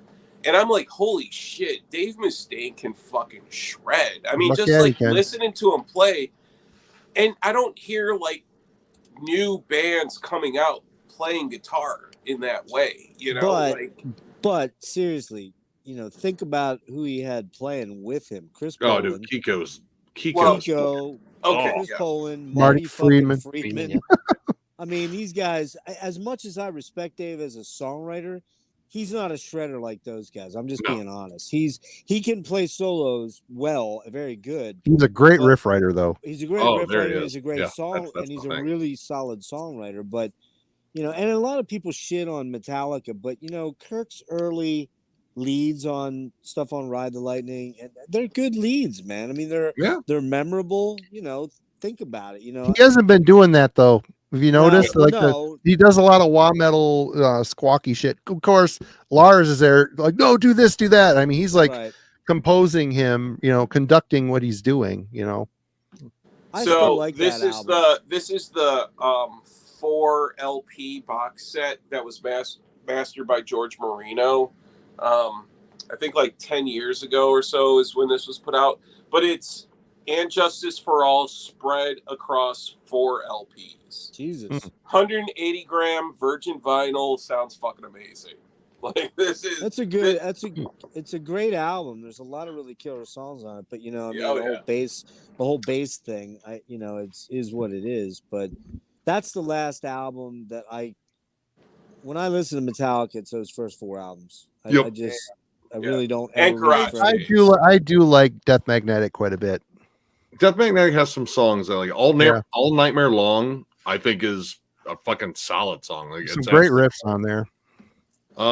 There's some other good songs that like I didn't mind the last one. It's just it didn't need to be 2 discs because man, there's some No. fucking filler. There on was there. some garbage they could have cut Oh, off and yeah. left on the floor for sure. Yeah. Did I hear that they're actually close to releasing something, or am I imagining? I would Or be is that shocked. just- I don't know. I Why I, would heard- they need to really? I mean, I've heard they were in the studio, but you hear that a lot with no really like anything to confirm no it. so- payoff. Yeah. So these are the 45 RPM double LP audiophile presses of Master and Ride the Lightning. Nice. I have Kill 'Em All somewhere, but I must- again, I must 180 gram virgin vinyl, heavy and sound fucking amazing. I must be kind of a poser because other than Blue Oyster Cult this week, I've been listening to ELO, and I don't give a fuck what anybody says. Ooh. But Jeff Oh, I Lynn's a love fu- Yellow. Jeff I Lynn's went a back and fucking jammed the genius. cars, self-out and Candio. Actually, today it came up on my subscriptions. I think it's on Nuclear Blast or Century Media. But have you heard Nick Holmes and Gregor McIntosh's like Depeche Mode '80s band? Yeah, it's kind of like over, it's over. Actually, it sounded like Depeche Mode, and Well, Over kind of sounds like Depeche Mode now Oh, too. yeah, they do. Yeah. but it's really good. It sounded awesome. I was like, dude, I'll fucking totally get this. Actually, Greg's another one of those guys that's just constantly writing because he's also got what's called Strigoi. Mhm. Yeah, that's pretty fucking killer, dude. This is ridiculous levels of heavy. Like he's got Oh, the yeah. HM2 snarl, but it's doomy and bleak and noisy, and Dark as fuck. Dark. it's just it sounds flat out evil. He's got great fucking vocals too. I really It's like dude that from Paradise Valenfire. Lost. Dude, Valenfire is awesome. Like I think that had something to do with like the death of his father, and then Yeah. once that happened, it was like, well, Valenfire's closed, and then Strigoi took Was that the took one over. that he did with Hamish from My Dying Bride? I think. I think I'd have to I Pretty can look sure it check. up. I have the Oracle up here. Pretty Hold sure on. it was Valenfire. Yeah. But I don't think I've heard that one. oh, it's gnarly. I mean, if you've heard Strigoi, it's kind of like that, except maybe more abrasive. I have all the albums. It's a little Yeah, the Winter's first the one I album like is the most. awesome. It's a little faster, a little bit more up tempo. Well, it depends. Like he's got this thing where one Does he track will be sing? like fast, D beat, kind of crusty, almost kind of grindy, and then the next one is like slow, fucking just Yeah, doom. And Greg Valenfire's sing- got Hamish. It was Okay. him. Does Greg sing? Yeah. Yeah. Oh, I didn't know that. The super brutal vocals, and it's Oh, really cool, especially the second album, Splinters. I think it's called the I second. love that album. Or oh wait, yeah. I love because a lot of those old, like we talked about a bit tonight, all those old English guys that went into grind bands and then into death metal bands, they all came from the crust punk and hardcore eras. And I like that about Valenfire because that crust punk vibe was kind of in some of that shit, especially on that Splinters album. Very Funny when you crust- go back and check out that compilation, Gods of Grind, right? Like, Yeah. it's like dig. you look at the bands, you're like, when you think of grind today, you're thinking of like, I don't know, Phobia and bands Well, like Yeah. what was the last Hey, Phobia is good stuff. Yep. Yeah. what was the I last like- Paradise Lost album? Was it Medusa or they put something? No, it was else? one Oh. of Obsidian. That was Okay, the I last haven't, one. I haven't checked that one out yet. Oh, it's a great album. I mean, it's bummer music, of course, but I got to see them finally in November of, I want to say it was like 18, I think it was. And it was kind of fucked up because it was them. I think it was a band called the Atlas Moth. I think opened. I think that's who it was. Yeah, they're like I a like that sludge Mom. band from Chicago. Yeah, they kind of reminded me of like Cavalera Conspiracy or something. A little bit more proggier though. A little bit. I don't remember. I wasn't paying close attention, but Solstafir was the middle band, and everybody was there to see Solstafir. When they played, there was probably 250 people. When they were done, I'm not lying, man. There was maybe 70 fucking people there for Paradise Lost. Yeah. man, that's fucking sad, dude. Yeah, it kind of bummed me out, man. I mean, it's like Marty, you brought up Vector. When Vector opened for Voivod back on Post Society, I went to a club. They played this club downtown here where I actually originally saw them on that Soundgarden tour back in '90, and I'd say there was maybe 300 people there. And Vector was an Arizona band, but they relocated to Philly. Mm-hmm. And so all these people from Philly came up, and I would say there was 350 people there. And I kid you not, man, when Vector was done, there was maybe 100 people that stuck around for Voivod. I was like, Yeah. what the fuck is up with this? Like, I know. don't people understand that without Voivod, there's no Vector? Well, it was the same. It was the same when I saw Voivod when Soundgarden opened for him back in '90. After Soundgarden, everybody left. There was maybe 15 people there watching Voivod. Yeah, They it headlined. was more at the one here than when I saw them, but I mean, and they were fucking great. I mean, Voivod Oh, was they were fucking great. amazing, but Soundgarden was just mind blowing. I mean, Chris was just such a force. I mean, just Well, by that time, like Angel Rat hasn't come out yet, right? Like, no, this was for Nothing Face, Yeah, I was on the Nothing Face tour. and really, a lot of people probably didn't even really know them. Yeah, Whereas Soundgarden was getting a lot of radio play and without Faith No More was the opening band who were Faith hitting No- it big on MTV. you right, know. and they got huge. They blew up right after that with like Yeah. Epic and Falling to Pieces. But Yep. like even Soundgarden had what was the big song? Hands All Over, I think was the video. And there was Oh, one yes. other song. That's off the album that right was there. pretty big. Oh, I okay, love that that. is- That's the fucking album. Yeah, that album rules, man. It's the mobile fidelity pressing too. I The like other King one for that- a Day also. After I that was one, gonna I say, like that King that for one. a Day is was good. great too, Dude, man. take this bottle. Oh man, that just rips This is out a your heart. sealed '90s press. Ah, First press, still sealed. still stolen. and I that got came out at a Still time when stealed. vinyl wasn't so hot by that time. It, You like, couldn't give vinyl away back then. Yeah. I loved it. I wish that time would come back. So I love do going on eBay and buying cheap gems, Yeah. but not anymore. Nope. I feel like at some point it's gonna swing again. I mean, it just Well, they're everything- pricing themselves out of the boom. I mean, it's exactly. records are Yeah. getting so fucking expensive, especially now the recession right on the cusp. People aren't going to be able. I mean, I'm in a bad position because we kind of geared our whole label model to be like a vinyl boutique label. And once that drops, you know, CDs don't sell for shit for us. And everybody's like, I want a CD of this or that or that. You know, it's a very loud, very small group of people. But are almost I kind is- of like. I'm I literally think- right here, Marty. Well, It's true though. geez, I mean, I love CDs too, but to put them out, they just don't sell. You know. I don't know. Like, I get it. I mean, I collect CDs too, just like I do vinyl. But the problem too is that record stores now are pricing everything based on Discogs. Oh yeah, they have to. Yeah. I mean, it's crazy. You go to like the used bin at like tomorrow. I'm going to Meteor Gem for a show. The dude, his used bin is fucking ridiculous. The prices because it's all based on Discogs. Mm-hmm. But like, I feel like that's bad for record stores Yeah. because, well, I could just go on Discogs or eBay and like find it too. If the pricing is the idea of it buying in person is that it's a better deal. you know. But is every album that you put out now, Marty, does it come with a CD? Everything that you do? Yeah. Yep. It's Yeah, all like one that's good. bundled price to And buy 'em that way? CD record download code. So you get all three fucking formats. But the CD people don't want the vinyl. They just want the CD. They want a standalone CD. So they want us to go in debt. So, 50 people can buy CDs and shut up. And then the rest of it sits in my fucking basement. That's I get it. I'm a CD fan too. I like CDs. I still buy them. But, being on this side of it, we have to, I don't have the money to sit on stock anymore. I mean, I did that. It almost killed the label, 10, 15 years ago. I'm putting out these CDs I thought were cool by good bands. No one gives a fuck. There's so many bands. I don't care how good the CD is. If they don't have a story behind them, people don't buy them. They just like, that's a whole nother topic that you just brought up there, is that maybe I'm just the old man get off my lawn dude, but I feel there's just too much choice out there right now. There's too many many bands. fucking Yeah, bands. no, I said that because I keep buying There- They may all like be old really, bands I listen to. and But they what's may the all way really around be that, good, though? but Buy everything. but There Yes. are too many bands, Consume.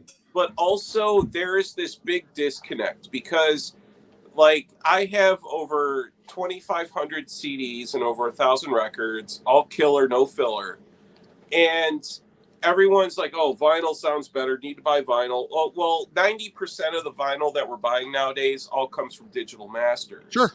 But also, if you listen to, I have a Super Audio CD player. This is where CD and sort of just where metal labels in general, I feel like they need to advance the audio side of where they're going. A Super Audio CD sounds fucking amazing. Even probably better than a record when you're listening to it on like a disc player that can decode a Super Audio CD.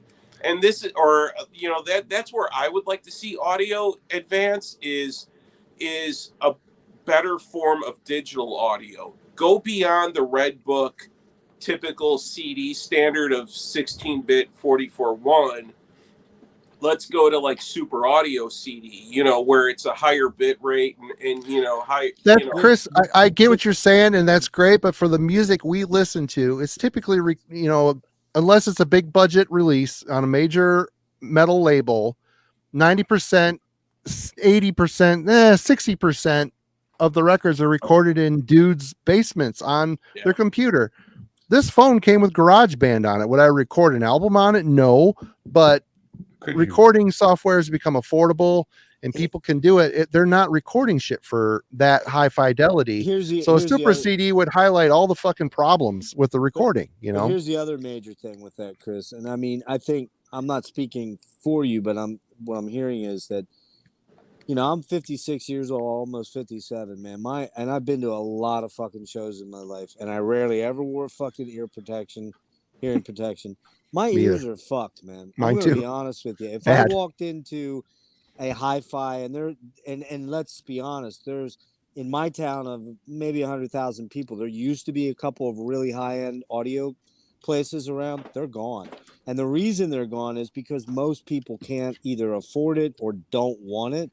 You're a rarity in that you really drill down into that thing. I think the market's so small. It's like when they came out with the 5.1 and the Atmos and stuff. Most people can't afford that. I had a 5.1 system. I could never calibrate the fucker that it sounded like I was in surround. I'm like, okay, I bought this thing and I can't figure out how to get the best out of it. I remember the 7.1s too. Like that was the thing right. for a while. Well, I think that's where they're at now, aren't they? With Atmos, I think it's 7.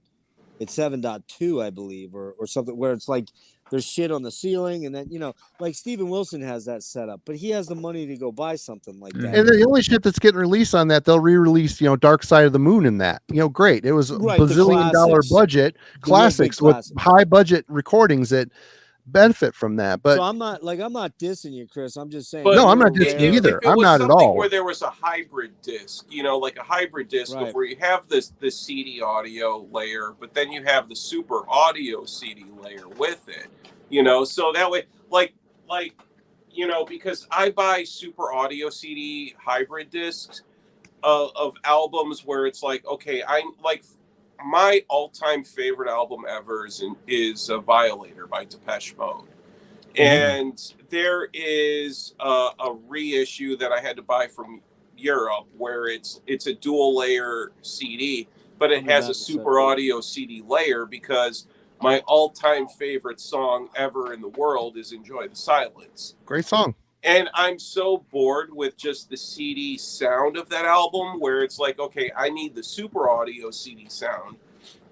Because I understand that I'm in a small fraction percent of, but this is where it's like, okay, yes, I understand I'm a small percentage of consumers who have a super audio CD player, but this is where I've never even fucking heard of them, to be honest. Never heard of it. Okay, anyway. Well, where streaming is ultimately, it's just about streaming, but where better quality streaming, comes into play. Where I don't know.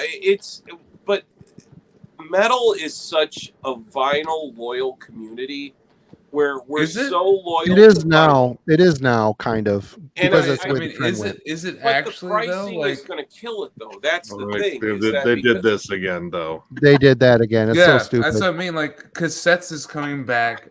I'm still holding on to CDs for dear life. Nick, you are too. Yeah. So I think it's fractured. I mean, to me, the tape thing bugs me. Like there was no need to ever bring those back. No, I agree. It's just the hipsters latched onto it and love it. And oh my god! And it's just all about gimmicky artwork, because all you're doing is you're just buying WAV files that were recorded to a cassette tape. That's all that it is. Recorded digitally and finagled in the mastering to work on analog. Well, it is the cheapest format. It's just annoying when it's the only option. Like when they give you like a cassette, and then this one I believe is only a cassette. But it's green. But there's two songs on it. There's two songs on it. Yep. Holy shit!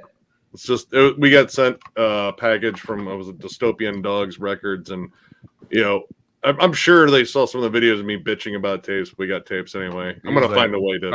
I'm not buying a tape player. Fuck that. But go to Goodwill. They have them there. Hopefully, you don't have one with that belt. But I kind of see like a future in physical media where, like how Runout Groove does their pre-orders, where it's like, okay, if 785 people pre-order this album, then they press 785, copies of an album. But for physical formats, there's a baseline for where it's profitable.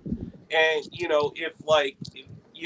okay, we need to sell at least 500 copies to break even. We need to sell 750 to be profitable. Beyond that point, where can we give consumers more of a choice of here you go, we can vote, like where we do a vote on a pressing of like a pressing on a double vinyl or whatever, or a CD of an album. And then when you get enough people to pre-order, we're so used to waiting like 9 months, a year now for a record. They're doing it right now. You know that band Bloody Hammers? They're literally closing out this weekend the crowdfunding because their label dropped them. But if the album was already done, it was recorded and shit, they're like, we're ready to go now. But as suddenly the label dropped them. I think that could really be like the future of physical media, where it's going to be like, we're going to do a pre-order and in 9 months we're ready to ship, but we need to see how many people are willing to pre-order for this to come up with a price point for the album itself. Because that's the thing. We're willing to pay the price. It's like depending. $10, $15 doesn't matter. It depends on the album. I have 1,000 records. I'll pay $50. I'll pay $70. I don't care. If Beneath the Remains was on a premium audiophile quality vinyl, double LP, 45 RPM, shit, I'd shell out $150 for that. If it was, and there are people who are willing to pay that money. I mean, like when you look at like the community of people who listen to jazz and all of that, what they spend on vinyl, it's ridiculous. Gen X and later millennials are approaching that consumer base. That disposable income. We have disposable income, you know. Yeah. We're willing to spend money, you know. But So- yeah. My thing is My though, bank with app like was new crowdfunded. releases. Masartham rules. I like them. Yeah, so this is one that they were doing a crowdfunding thing for, and this is one of the copies that they put out. I'm not a big fan of the color, cool. but it's cool. But so What's the music like, Rick? I don't know. It's like techno-y black metal. Yeah. yeah, techno. it's got electronic elements. It's got electronic elements to it. I've got 3 of their records. I enjoy them. They're quite good. I do have one. I have the Great Filter Type 3. It's I'll literally grab 'em. like Hold that? Is it Two like that songs. synth All the wave stuff kind like of this. stuff? It's just basically cosmic shots of whatever. That's Yeah. pretty cool looking though. Yeah, I got a few of their albums. Yeah, So- we got sent one of theirs by Distro. There's that old screaming toilet thing we were doing fucking forever ago. Screaming toilet.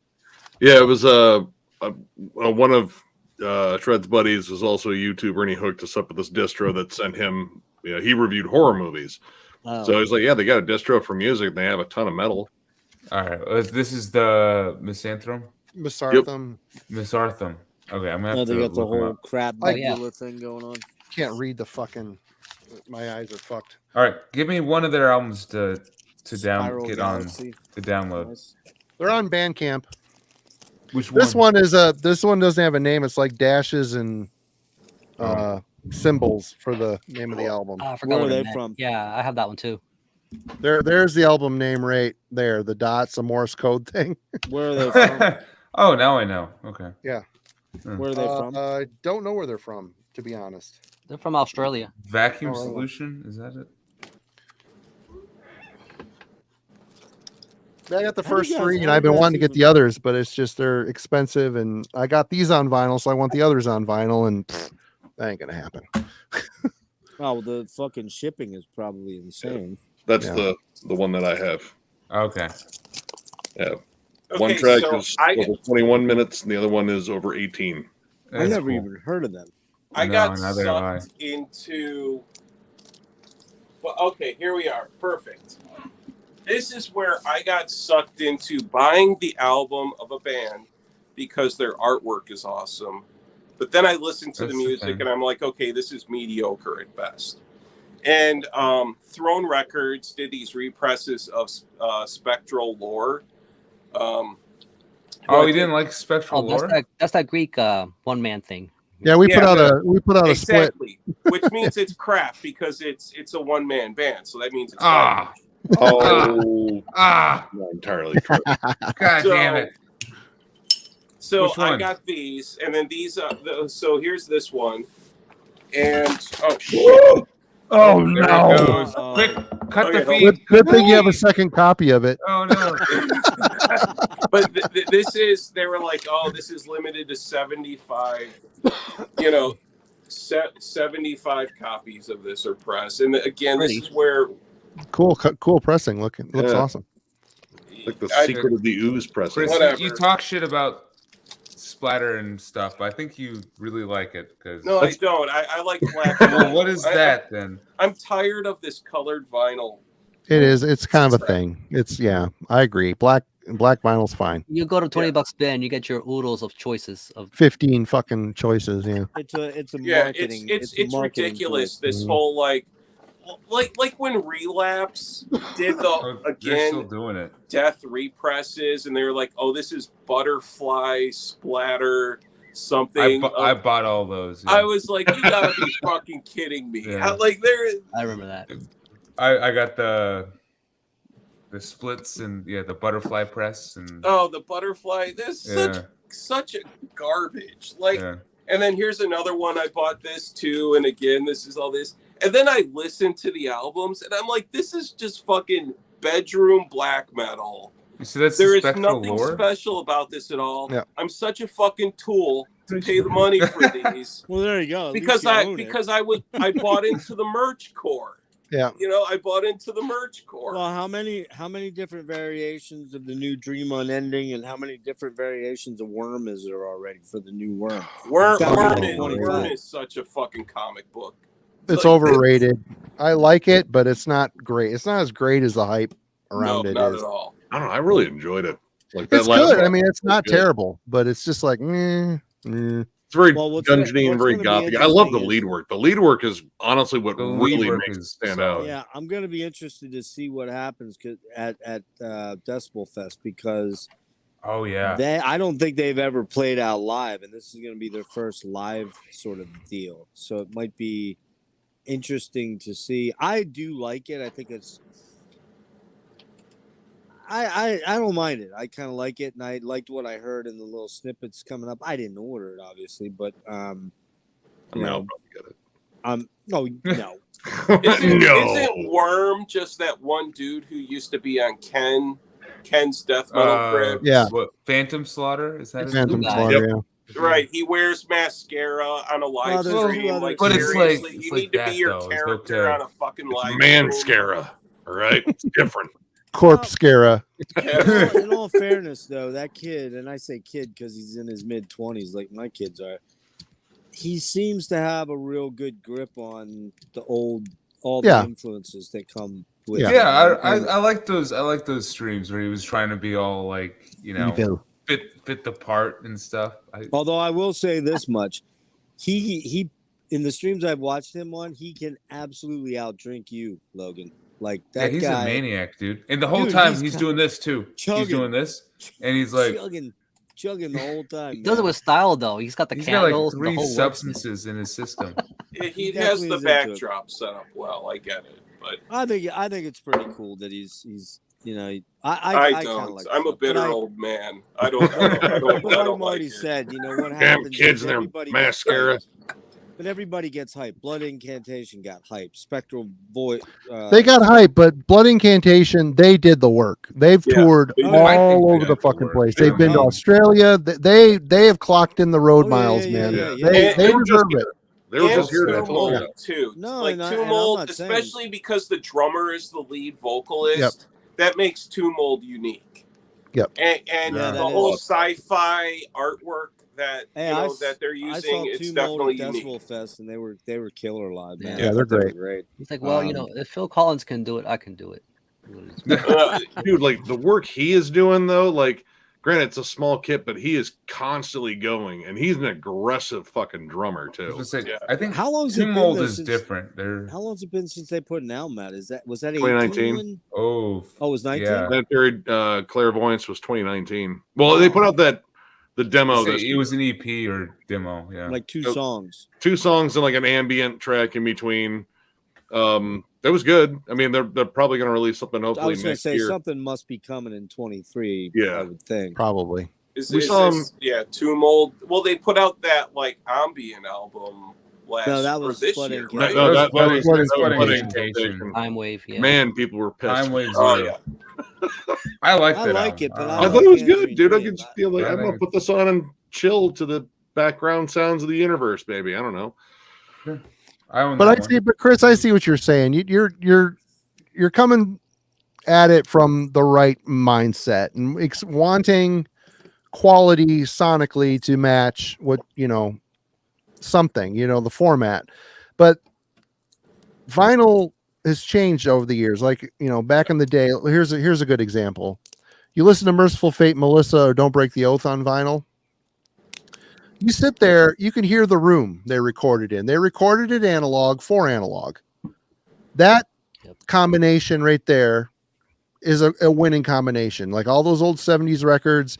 I mean, you put that shit on, you can hear the room they record in. You can hear the expensive mics. You can hear, maybe a drum stick hit the rim, or I mean, all these little things that make this record so special. Nowadays, everybody records digitally. Yep.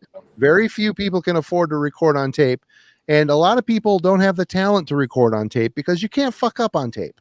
You can punch in. You gotta You nail gotta- it. You got to have a good gotta nail it. foundation. And they're trying to master these things to fit these different formats. And You know, there's guys in the band that are, 15, 16 years old recording these killer death metal riffs or recording it on their Mac, and they don't know what they're doing. They're learning as they go. It's and the mentality of like, you can always just fix it in post, I went to Full Sail for audio engineering way back in the 90s, and it was mostly analog at the time. I did the whole analog recording and mastering process. My brother was down there in the 90s too. He went to Full Sail. It's a 24-track tape. But here's the thing, Marty. Like Marty said, man. I mean, only bands now like Metallica and Megadeth and Foo Fighters and these huge bands can afford to go to studios and log that. So I mean, 2-inch tape is fucking ridiculously expensive. And when, like Marty said, you got your iMac, or not your iMac, you got your Mac laptop, and you can fucking do Logic, and it just is what it is. All these new death metal bands, they can't afford to go to these big studios. $20 spin. Seems like they come up with like 14 different bands a month that are brand new. And a lot of them all sound the same. They do. They do. Yeah. I mean, that's... But it fits the label, though.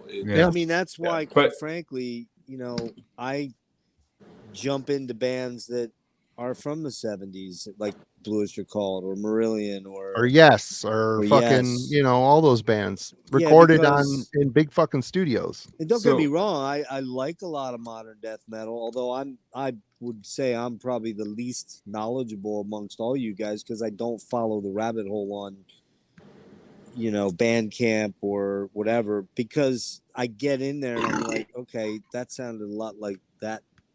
And like you brought up the one man black metal thing, like what's the big hype train right now on the one man black thing? Is it Lamp of Murmur? Is that the guy? Lamp of Murmur. Yeah, it's been one of them. Putting all these these 50 limited edition things and stuff out. That's just fucking weird to me. I don't. So go ahead.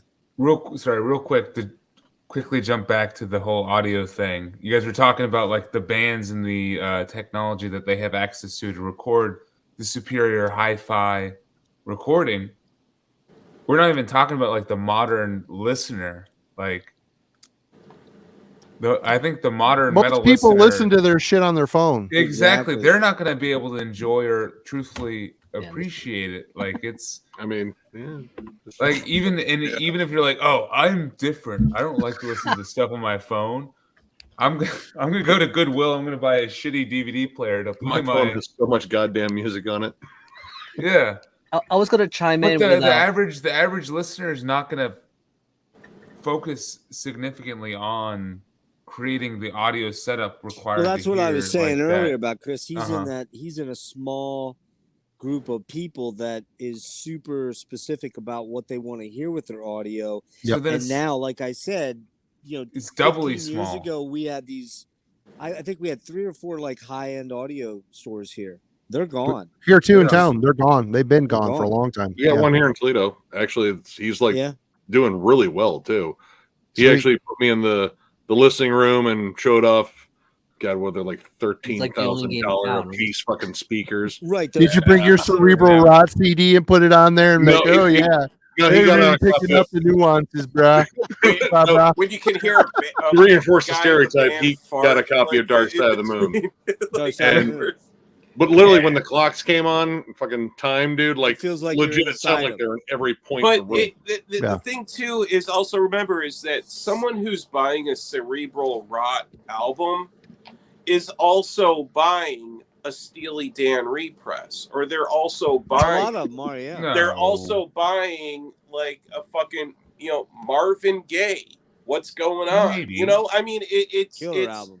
I mean, if you look through my music collection, yes, a large majority of it is metal, but I have a lot of other shit that's like same, like what I have. That's you though. I think I gotta pee and I'm gonna grab a smoke. Be right back. So like right here, I have.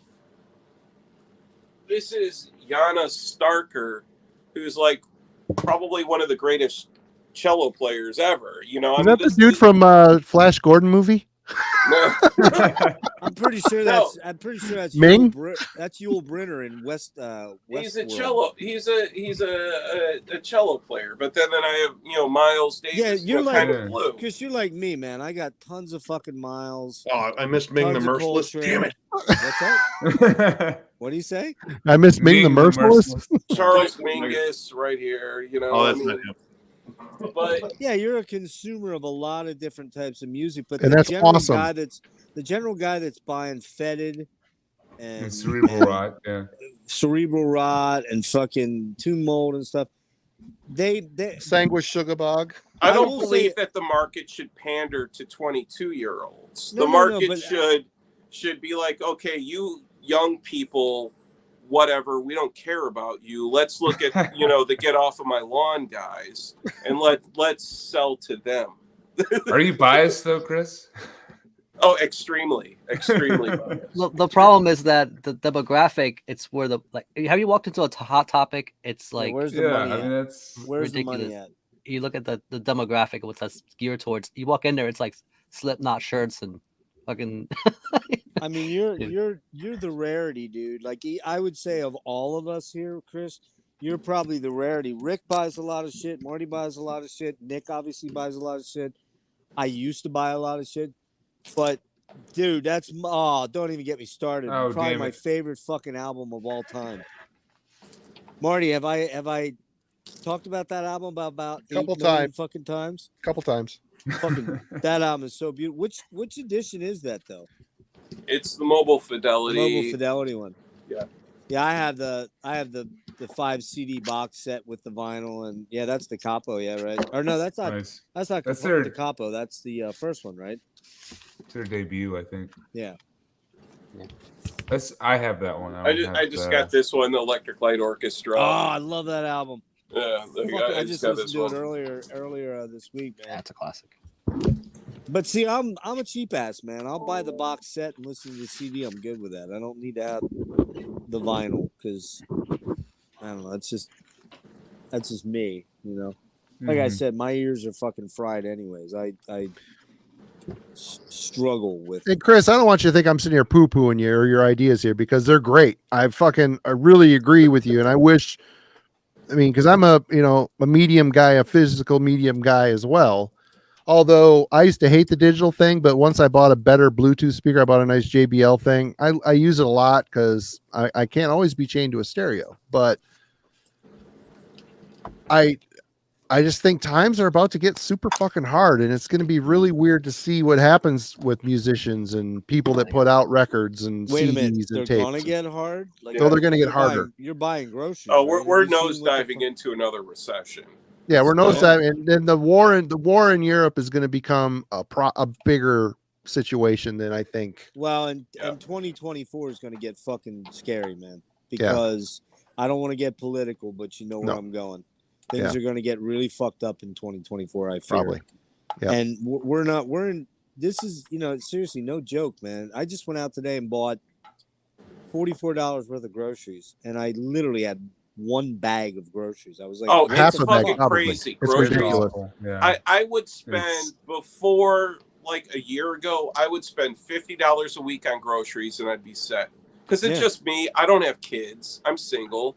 Right. Now I spend well over 100. Yep. It is crazy. Like nothing. When something is on sale now, it's like maybe 50 cents less. There is no more buy one get one.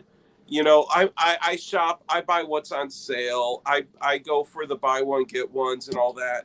It is ridiculous how expensive shit Fucking is now. fucking eggs before this last year. Holy or so, shit. Yeah, that's the worst. $1.99 for a dozen and a half eggs. Now they're $5. Yeah. This is mind It's fucking. crazy. Milk, man. gallon of milk, Gallon depending of on where you milk. go, is Yeah. anywhere from $4 to $5. $5. Yeah. And That- my kid likes the Velveeta Kraft macaroni and cheese, the little box. Those are almost $6 fucking dollars, That's depending crazy. on where you go. I'm like, I'd what say- the fuck? If You know? you're I'll tell you buying what, like I stopped to get meat, gas like today, and I don't drive Oh, a lot yeah. because of my condition. But I had 2 doctor's appointments, one yesterday and one today. And I stopped and I thought, you know what? I got $5 to throw in the tank. No lie. I was That's broke. nothing, dude. That's nothing. Well, Less but than Is here's that nothing. a the thing. gallon? My dad gave me his credit card to get some groceries for him at a place I was going to. I stuck the card in and I zoned for a second. I zoned out, like looking at somebody that was pulling up. I only wanted to put $5 in the tank, and I did the, squeeze the trigger, put the little thing down, and boom, I had put $23 in, and that only gave me a third of a tank in a fucking Toyota Camry, an older Camry. Oh, yeah. I was like, I drive a Prius, and it costs me $65 to fill my tank. that's crazy as fuck. That's awful. That's absolutely awful. I don't know. This is scary where things are going right now. It really is. And like you said, like before 2 years ago, you could get a really nice vinyl for $20, $21, $22. Not shipped, but the cost of the vinyl. And now they're easily 30, pushing 30 and over Inching up 30 $40 for a fucking single 40. LP. For a single LP. That's fucking crazy, man. Like, especially for people that have a sickness like all of us do. Dude, so if you're trying to maintain a sickness, CDs are where it's at, I think. I was That's looking at why that. I love CDs. I was I do. looking at CDs that are where typo, it's man, at. every issue. I was just think. I think we all got to go out to Minnesota and hang out with fucking Justin because he always seems to find the coolest shit at his Goodwill there. Yeah, his Goodwill's a fucking honey hole right now. He just found a receiver of some kind. I'm like, holy shit. Our Goodwill is like gotten rid of all the electronic crap. And it's Trash. just half empty garbage, Clothes. man. Yeah. I love going in there, smelling the BO. It's so good. Well, I went to the ghetto market here yesterday, Save a Lot, and it was Take Your Crackhead shopping day. Oh, I'm like, no. oh my god, you're meth addict shopping. at least in Goodwill, you get a good mix of BO and mildew. You got that- Save-A-Lots those and- 2 cents mixed together. That's something special. I didn't know they had them in Michigan. Yeah, we got them in Michigan. We used to have 2 here. I think we used to have 1 now, but yeah. We got they got replaced by Aldi. Aldi's a good thing. We have an Aldi too. Yeah, Yep. Aldi's. Yeah. Got one They're down the kinda street. cool. Which They always actually have 2. really That's- weird off-brand stuff there. I like it, but I just never know what to buy when I'm there. So I'm Yeah, I so feel out that of my way, too. element I'm, in like, there. overwhelmed. It's I want one Yeah. of those. That looks good. Well, that, Yeah. Don't go in there when you're hungry. Like Yeah. really hungry. Uh-huh. Man. That's It's one of those stores like you got to bag your own stuff, and like I remember Yep. the first time I walked in, I'm like, "Where's You the need a bag?" quarter for the grocery cart and stuff. Like, you have to fund your own shopping trip. You're employed for the 20 minutes you're there. Yeah. hey Nick, it's been. I'm trying to quiet earn on this your, quarter right now. And they don't really take quiet on your returns. phone That's as the other far as policy. Like shows a you regular haven't store, been these guys don't really take returns. Well, we went to a show. We just since John's schedule changed to mornings, can't stay up and do like the late night streams anymore. But City. yeah.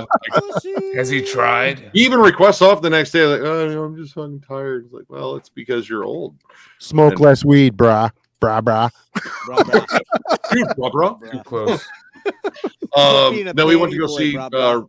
Revocation, Christian, Oh, that's Inoculation, and Alluvial. We even got to meet Wes Hawk for a little bit. Super Oh, fucking cool. nice dude. Right. What do you got Um, coming up? You got anything coming up in November? Or? November has, let's see, Genocide Pact, No Mas, and Vomit Forth. Mostly, I just want to see No Mas again. No I mean, Mas, Genocide dude. Pact's pretty awesome. I love that No Mas LP. Oh, dude, it's awesome. That new one. It's 21 Holy shit. minutes of fucking grind shit Yeah. fits. Yeah. And then the 20th Genocide Pack June, is cool too, though. Exhumed, Molder, and Holder, which I just like the fact that the 2 band names rhyme. And there's another band on the bill I can't quite remember, but I mean, I'm mostly just there to see Exhumed. That new Exhumed is fucking ridiculous. Yeah. That is one of the fastest albums they put out, like on par with Gore Metal and Slaughter Cult. I'll have to check it out. I've not heard it yet. And then December, let's see, Undeath, 200 Stab Wounds, and Phobophilic are playing in Cleveland, and that's 2 days before my birthday. Nice. So, yeah, that'll be a It's fun like, one. Phobophilic's like the hot kid right now. That's the Dude, one that album's amazing. Like I think Yeah. that album is really good. I mean, that's like riff city, like riffs that really stand out in a death metal album. There's really just excellent writing on it. Like honestly, in this time that Tomb Mold has been absent, there's been other bands that I think have kind of taken that place. I think Phobophilic's kind of poised to be like that next Tomb Mold. Is But, Phobophilic the one that the dude from Undergang is, or is that No. Friendlive? That's frontal. Yeah, no, that's frontal. Frontal. Friendlive. Phobophilic, they're from Fargo. Yeah, Oh, they're Yeah. American. they were from where Mall's Maul from, is basically. from. Yep. Which, Wow. dude, Nick, I saw you guys. You guys are either did a review or about to do the review for the new Vacuous Yep. album. Yep, tomorrow. I think that one's awesome. Dude, I listened to it for the first time. it's Yesterday, I a think? gloomy fucking listen. Like It was it's pretty very good. atmospheric. Like I wouldn't call it death doom and I wouldn't call it blackened death metal, but it has elements of both.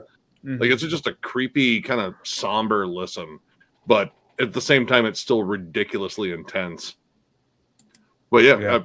That was another fun one. I also shot 2 more today for the new Sog album and Morbific. Which You know what? That's one of those bands in the first Morbific album, a bunch of kids, and they did a good job on that. There's actually songs there. Old school vibe, true old school vibe. They worship Autopsy. They are so It's goddamn so good. They're really good. The new ones, I mean, if you like the first one, I think this one, like, it's I think a little bit more underproduced. The guitar tone on it is ridiculous. The bass is kind of just like an indistinguishable fuzz, but it does, fill out the sound. But I mean, it's riffs. It's just really fucking good riffs. That's cool. Not a lot of big elements to the songs. Like they just, they repeat a lot of good riffs, some good death doom breakdowns, some kind of grindy sections to break up the pace. It's just you'd fun. think by now, with death metal in general has been around since the late 70s. If you want to go back to Priest and Sabbath, I guess. I mean, I still always everybody says Sabbath is metal. They are clearly Proto, but there's but you'd think that all the riffs had been written by now. You just would think that they have been. There's more. There's more to make. But it just seems like or rearrange. It just blows my mind. I remember hearing that like 20 years ago. And then somehow, one way or another, it just new things crop up or boomerang back. We found new riffs. It's a fresh riff mine. It's probably because there's just so much stuff coming out at the same time, and it's like that More Choice, right? That's another one. Which is like that's another band. That. And then their last album was really good.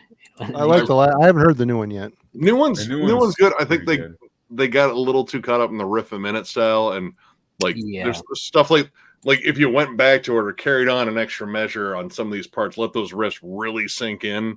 I think it would have been a little bit better. But I really liked Into Wilderness, like the debut. I think great. That's a sick fucking album. Unfortunately, I missed my chance to see them because that was the power outage night for the Left to Die show. The Sanctuary, yeah. Fucking God. I did get to hang out with Matt Harvey, though. That was kind of cool. Got to talk about immature shit like drawing boobies in comics and renting Boobies. out, because he says that, he used to just like erase the area and draw like the nipple on it. Hey, speaking of Skinny Puppy, are they still like a thing or what's No idea.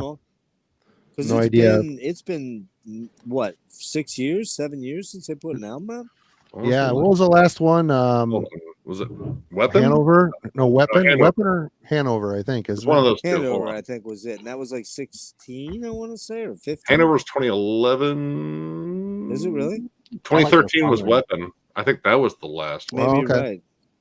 So almost 10 years. Yeah. Wow. Weapon wasn't bad. Has Ogre been putting out stuff? God, I think the last thing from Ogre I have is Come Down. Or is that not Come Down? That was one of the songs on it. Kevin Key's pumping out download shit.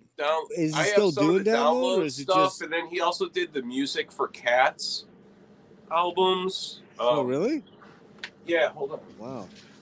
I know Matt did the whole deep dive on that. Like he kind of went over all that. Yeah, the last Ogre album I have is from Undeveloped from 2011. So it's been wow. There might have been. I think when I saw them, the last time I saw them was 12 on the I think it was called Spy versus Spy tour. Was that the one Frontline with Army of the Universe opening? No, it was Howl Job I would and have traded that one. Frontline Assembly. It was a killer bill. I saw Skinny Puppy with it was a band called Army of the Universe that opened up, and I was like, man, I really wish this band was not here. Like they had like lots of gimmicks and like laser lights. Like this guy was wearing, I think he had like laser light little gloves, and he was playing. I was like, oh, Yeah, I have that one. not Yeah. good. Download, Chris, what is that? What is that? download. It's download. Yeah, I think That's I going- think this is just the self-titled. That's going way back. That's like 2000 Yeah. maybe. Here, I- And then Autumn I sent me also one. I'll have find it. This one, I don't have that one. just download. There are two that came out with lenticular jewel case covers. I have those, but I don't know where they're at. Like Furnace is one of those. So There I was have another one. There was another one called The Eyes of Stanley Payne. I think it was called. I have all I have the that one. download stuff. And then I will say, this I- was another like Kevin Key one, Music for Cats. oh yeah, I've seen that before. It's pretty weird. This is like weird ambient industrial stuff he put out. And then, these are just some early Skinny Puppy ones. I have all the Skinny Puppy stuff. I have a bunch of Skinny Puppy 12-inch singles, too. Oh, wow. that So were- is that the same stuff, Marty? Just oh, wow. What's that I never one? saw that one. It's a before. recent one. It came out this year, last year. Autumn, who does her, I can't remember the name of her fucking channel. killing sent- music or something? Yeah, yeah. This machine kills or something. Yeah, This this machine Machine kills. Kills, Yeah, yeah. yeah. She sent this to me. It's Oh, cool. it's all instrumental, which man, I wish there were vocals on it, but it's still Yeah. really good. I will came say out that- last year, that- I think. That And, Skinny and, Puppy and that's show I Kevin. saw- That's Kevin Key. Yeah. yeah, that's Oh Kevin wow. Key. Okay. I think is Spivey on that or Edward Cospel? Let me check. I don't know if I think can. It's Co- I the think lighting in here Cosmo- sucks and my eyes suck. So I know he works a lot with Edward Cospel and Mark Spivey. it says all synthesizers by Phil Western and Kevin Key. Data Bomb guest on 23 years. Yep. Just two guys and a guest. He works. Yeah. He works with a lot of. Did you ever hear his first band, Images in Vogue? No, they're kind of Duran Duran-y, weren't they? Yeah, very Duran Duran, but it's pretty cool stuff, man. It's not bad for you know. It's Well, just weird even what they Oh, sorry. became. Sorry. no, like even early Skinny Puppy, like they were kind of like Duran Duran, but just in a dirtier, In hell. in hell type of way. You I- played I- it backwards while you were Well, on it was- mushrooms. But There but was well, I mean, it's like look like early Duran Duran, and you know Jeff and I, we talked about this before. Is for Nick, the synth player from Duran Duran, Nick Rhodes. Nick Rhodes. Yeah. For him to play something like that, like a synth passage was just a single thing. Like songs weren't full of synths and samples and all that shit. It was just like he would sit there and have to load a floppy disk like while playing just Man, because the technology was just so minimal at that time. And that's I what don't care. Skinny Puppy was like too in their early stuff, but it was a lot more punk, driven. far like, more with aggressive. what they were far more doing. aggressive. It was. Far And they more were aggressive. taking that technology and pushing it and Yeah. sometimes taking the shit apart and fucking up the circuitry to make it sound more fucked up. Oh And, yeah. hey, I don't really care what anybody says, but I think fucking Rio is a masterpiece of an album. That's Oh, Dude, it I'm is sitting so here good. away I was from just about listening to that one a again. foot stack of Duran Duran. My wife is a massive Duran Duran fan. She's followed them around on tour. She's got all the singles, all the shit on different pressings and CDs, and I like it. I like But- it. It's Oh, all yeah. good. It's good I have stuff. Rio and the Even wedding like album. like the deep cuts on Rio are awesome. Like Lonely in Your Nightmare, Oh, and yeah. Chauffeur, and like that So Chauffeur's good. stuff. great. Great. It's so good. But Yep. here's the thing: we talked about this, Chris. Duran Duran pretty much stole everything from Japan because Japan was kind of Yeah. there first with And it, Roxy kinda. Music. little bit Oh, of I Roxy love- music Roxy too. was first. Roxy was first, Dude, man. I fucking love Roxy music. Nah, killer Like- band, man. Killer band. Killer band. I have this vinyl box set, the Roxy music. Jeez. These are all the Abbey Road half speed I have masters. that in CD form. I have that exact box set in CD form. That Yeah. dude, I that got fucking this. that thing's probably worth a small fortune now, right now. And then I have them all on CD too, and I got like for Avalon, I have the Target original first press Target CD with like the crosshairs on it. Not Target the store, but It's the funny that original you- like 1981 CD pressing. It's funny you mention that because I found a Or maybe copy in 87. the wild of Avalon that's 5.1 and it's an SACD. I got it for 50 fucking cents. Shit, those It's super worth like audi- 90 yeah, or those 100 ones go bucks. for like That's a 80 good to well 100. find. Yeah, they're like $80 to $50. $100 now. Yeah, Yeah. it's crazy, man. And I found it like for 50 cents. Where'd you get that from? You know, I believe it or not, I think I fucking found it at this like a mall, or not a mall, a strip mall store that was kind of going out of business. Mm-hmm. And you know how and I don't know if I'm sure you guys have all done this, but you go into a store that's got just thousands of CDs everywhere, and you're like, oh God, man, I don't know if I can do this. And you start looking around, you find that one jewel, and you're like, fuck yeah, I'm so glad I'm walked looking in through here. everything now. Yeah. Exactly. Then you're I've like on the definitely- hunt for Might 6 be hours guilty. later. You're still there, Tons and the of sun's times. going down. You know. Yeah, and people are calling you like, "Where are you at?" I'll be there in a couple hours. Like, Fuck just- off. It's because Oh, you're with making the up for that CD time store. when you were good and you're like, it'll be here next week, and then you go back next week. And it's not, Not there. You're Nope. kicking yourself. Well, You Rick, don't wanna- you know, So- because down so, on like- South Street, they have a bunch of those stores. Like the one where the guy died recently. What was the name of that place? The one on 4th or 3rd Street. The one that the dude died of cancer or whatever. You told me about. It was about 2 years ago. Oh, a noise Is it- records. That's it. Yeah. I mean, you walked in that place. It was just. It looked like Nick's house. There was like 9 or 10,000 CDs Yeah. everywhere. Only they weren't alphabetized. That's It was the sort problem. of Son of a bitch. it was sort of organized. It wasn't quite. I'm I- still curious about the dimensions of your room, Nick, because like that angle, it just looks weird. Like, Okay. are you Tape measure. like sitting on a floor and? No, I'm sitting in a chair at my computer. So I mean, it's my chair's this chair's an old Okay. busted fucking office chair, but yeah. It's Like, funny. does that help? lots Here, of- all right, So here, you I'll have, stand like, against. Here you go. Shelves Oh. built into your wall. There, Touch that- the CDs. Touch them. They're real. So They're are real. those Ah. shelves built into your wall? So it's not a green screen. Touch the flag. Yeah, touch it. Nick, Oh wow. Nick, Oh, okay, whip okay. out your Peter Steele cock. We all want to see it. Oh, all right. Touch Hold on the. here. I get it. Let's get it. Are those MC Hammer possessed bands? No, I got these. You can't touch Al this. Bangers. Glenn Church's sweatpants. I have a pair of Terrorizer ones too. He's like, bra, have some sweatpants. Bro. I've not done Your the legs warm. sweatpants merch yet. Did you get that? Did you get them from? I don't know. Sorry, Rick. Did you Justin. get Go ahead, them Rick. from Bra Bra? You got them? I got them from Bra Bras. Hey, yeah, I like his YouTube channel. I do. Because I like how he can go from brutal death metal to weightlifting and fitness. All he did, like okay, so you need to yeah.